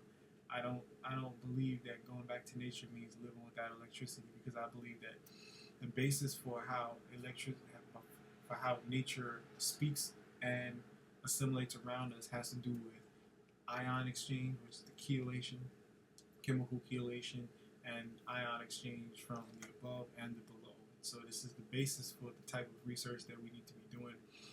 And don't feel bad if you spend time doing other types of studies in the capitalist paradigm, which are based on trying to just extract resources in the form of life force from people.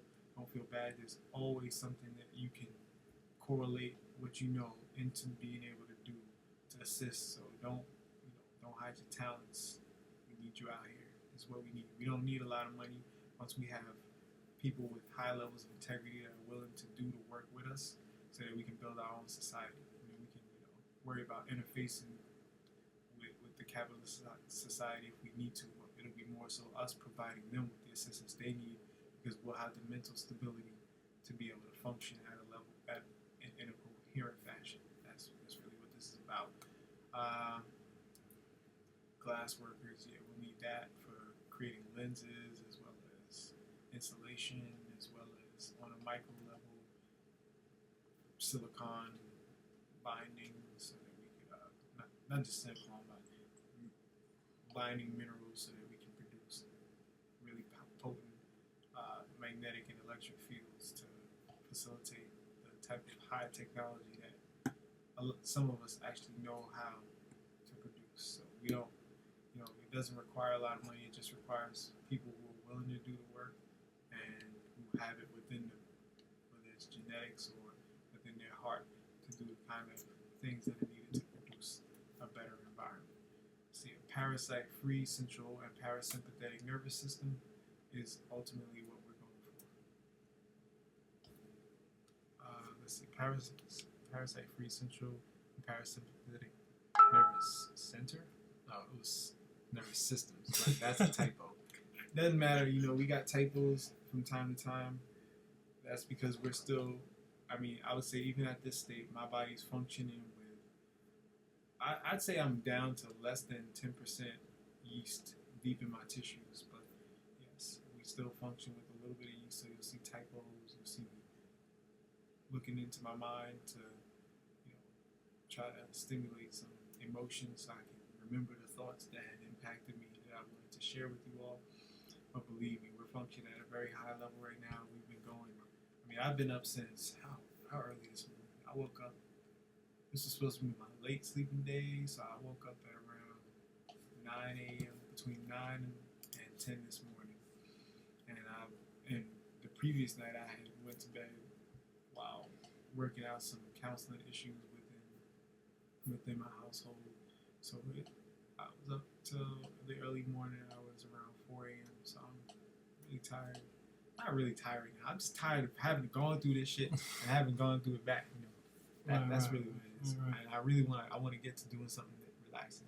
Acknowledgement. So I mentioned my grandmother, Margaret Bess. You got to give thanks to the ancestors. And for me, my ancestors are the people who immediately preceded me. And then when they say, respect, what is it? Respect your mother and your father, and your days will be long. I quote some things I quote some Bible parables because a lot of people think the Bible is complete bullshit, and it was extracted and adulterated and utilized as a political tool. Yes, but within that are ancient sciences which can be tied back to what you can track and see within the ancient myths, legends, as well as the breakdown of the Medu and other ancient texts and scripts that you can find clues to how we can regain our humanity. So whether it's high technology, biology, counseling techniques, whether it's explanations for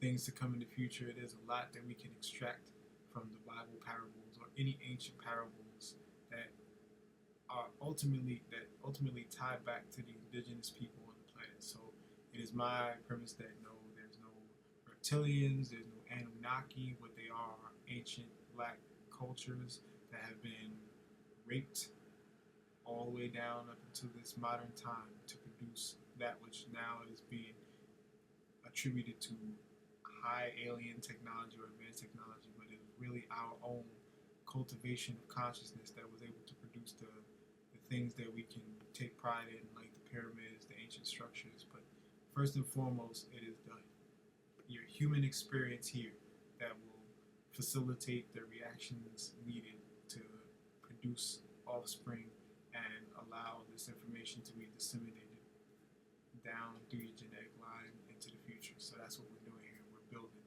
So yes, I give thanks to my ancestors, starting with my grandmother, because I didn't know my grandfather on either side of my family, and I knew my grandmother on my father's side of the family. But Margaret Bess is my grandmother on my mom's side of the family. George Bull is my father. He's the person who introduced me to metaphysics / naturopath healing. I also did, I think I mentioned that I started Egyptian style martial arts, and also how the Egyptian style or ancient Egyptian style or African or Nubian style martial arts was translated into Sanskrit, which was also translated into Korean, that became what is the modern versions of martial arts in Asia, the Asian countries today.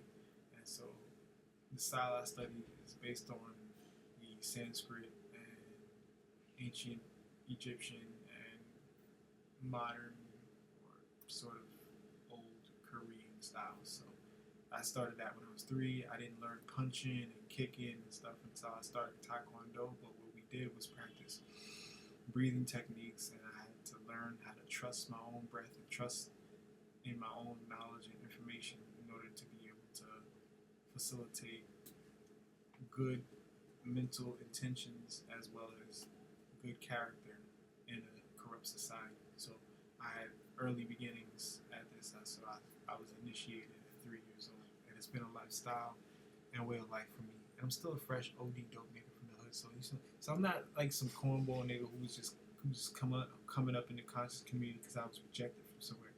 I was dope everywhere I've been. I was dope when I was a model. I was one of the dopest models out there. In fact, I still am. It's beautiful.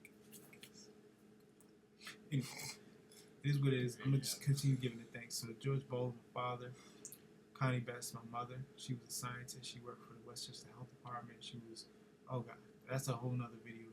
Yeah, when they talk about indoctrination, the things that have been done to my mother when she was in the U.S. military and when she was working for the Westchester Health Department, I mean, they scared this woman into a shell shock state where she is still coping with the traumas that she had to deal with. And I love my mom so much. And one day I'm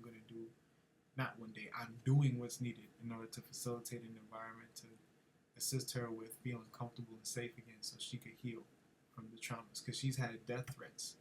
And she's had death threats on her family when she had small children, when I was a small child. She had to cope with that, deal with that, try to raise me, and try to project a loving environment while she had to worry about whether or not these people were going to act out on the things that they had made claims to and the threats that they made to her. So that's something that is for the future. This is a part of family building. This is a part of myself. Like my mom is I'm an extension of my mother. So, I honor my family and I do so with love, respect, and integrity, and I keep it real and I'm honest with them. And you'll hear from my family in the future because this is an environment that I'm building here that's going to facilitate family upliftment, and that's what we're doing here. I also want to thank Bobby Hemmett. I was introduced to the conscious community through hearing Bobby Hemmett speak, and now Bobby Hemmett's special. Now I'll just go in a little bit on that, how there's resonating signatures that I use to track truth as well as track information that's been disseminated through metaphysical mediums. So I'll just try to cut to the chase and explain how Bobby Hemmett had the same algorithmic speech patterns as my grandmother, and he looked just like, so that's my grandmother on my mom's side, that's Margaret Bess.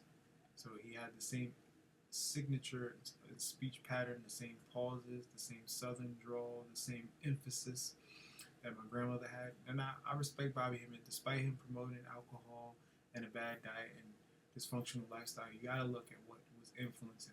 Now, Bobby Hemmett had a lot of yeast influencing his behavior, but his information is very, very accurate.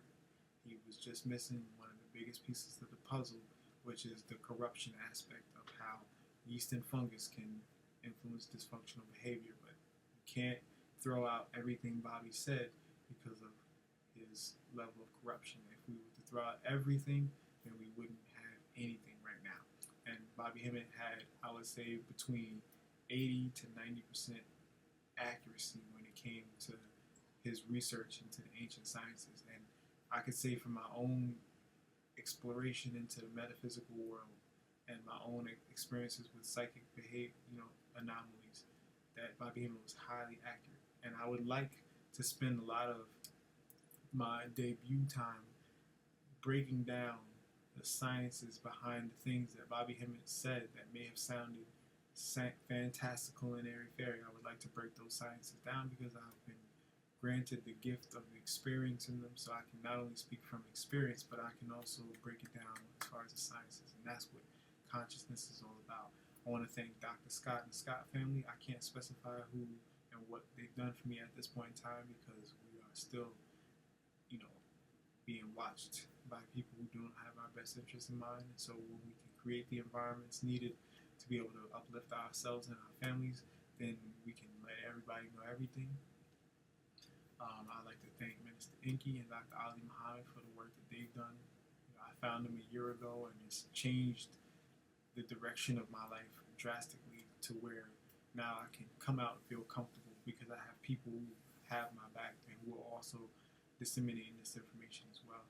I'd like to thank the I want to conscious interject. community. I want to interject a little bit too. I want to give a special acknowledgement to Dr. Ali Muhammad and Minister Enqi also, because if it wasn't for their work, I would have never came across George Bess. We actually met at a ISIS meeting. So one of the meetings that Ali Muhammad holds on Mondays at the National Black Theater at 7 Black p.m. Yeah. And if it wasn't for his work, his due diligence, wouldn't have brought us together right, to do this. exactly. So and it matters. Putting in that work to pull us out of this paradigm, and he's laying the foundation work, and it's up to us, and it's you out there who are feeling that feeling, who don't have the answers, who don't know why these constant anomalies keep happening, who don't know where the deja vu leads to, who don't know where the downloads they get every time they look at the sun come from. It's you who we're trying to reach. So it's us reaching out to you. Yes, there's people who are going to benefit from the health information. There's people who are going to be entertained by this. There's people who are going to be, some young ladies may be attracted to me. I don't mind that. That's a good thing, because we should be attracted to good genetic expression traits. And for dudes who's cornballs out there, this is not for you. You know what I'm saying? We not lame niggas out here just, trying to find a thing. We dope and fresh. All our own. Respect to TL Meeks too. Yeah, respect to TL Meeks. You can follow TL Meeks. Dope gear. Yeah. And whatnot. On Instagram at TLMEEKS. He's who designed this cap. Yeah, some of the dope shirts that I've been wearing to some of the conscious events. So we just, we out here. I was a thorough, fresh dude from before. I'm still a thorough and fresh dude. I still rock my phones, flights. I got a big collection. I got rid of most of my collection because I realized that, We'll talk about that some other time. I'm gonna go in on some videos, but now I just want to thank the conscious community for providing a platform for people who have been graced by, extrasensory perception and who have that connection to the metaphysical world, to have a platform to be able to speak on and have people to be able to build with. So thank you to the conscious community. Now, we all know, and we don't have to say it, but I'm just going to say it for the record, that 90% of the people in the conscious community aren't really conscious. But for those few out there, we are like a concentrated bunch. Right. And we are going to be moving forward to produce a society for ourselves with high level standards of integrity. So it's basically, once you get the diet right, once you get your health right, your mind's right, you can function within the society, and that's all that we require. We don't require that you do any jumping through loops. You just bring your love, you bring your talent, you bring yourself to a raw vegan diet where you can begin to sun gaze and remineralize your body. You'll be functioning with high levels of integrity, and that's what we're looking for. So we're talking to you out there. If we inspired any of you, contact us at Ready for R and let us know what it is, and we'll try to do the best we can to help you to carry out your dreams as well as to power through, what we're going through in these detrimental times. And shout to Ready for R and Team Dark Seed. So Dark Seed is DARKSEID. Pronounced dark side though, right? Dark side. Yeah. We call it Dark Seed, because we try to go for the seeds that haven't been manipulated by the manganese inhibitors, as Enqi put, and I can't remember the name of the compound that is actually used to destroy seed production. But dark side, it really means just black magic, and black magic has to do with this is one of the things they don't really get. Black magic has to do with neuromelanin magic. So if you have neuromelanin and you can hone your sensitivity, you're going to have what's called extrasensory perception, which is just based on magnetism. And it is a function that we just are given, that this society chooses not to acknowledge. So that's what it's really about. And that's the melanin that Bobby Himmel's was talking about. We all, as a human species, we are all at our core functioning with neuromelanin. But it's also how that neuromelanin is translated inward and outward, and what is in between the neuromelanin and the outward expression that has an influence on things. So we'll cover that at some other point in time. I think this is going to be about a wrap.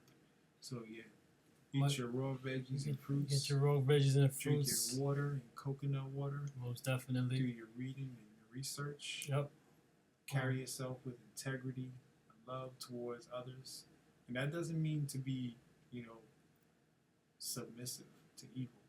Because one of the things, as far as I would consider being humble, has to do with being able to point out the truth and have the integrity and courage to say something where nobody else will. And that's what we're doing right here. I'm Ready for R. Much respect, much love, family. Special acknowledgement to Natural Niece. She goes hard. She's letting us chill here, and do what we're doing right here. Great supporter, Big time. And a part of Team Dark Side. Yeah, most definitely. And a raw vegan. Raw vegan. I mean, at this point, everything is nutrient. Oh, yeah, nutrient retention rate. And she's a practitioner of the nutrient retention rate. And double R, baby. Yeah, baby. And double R. Peace, family. Peace.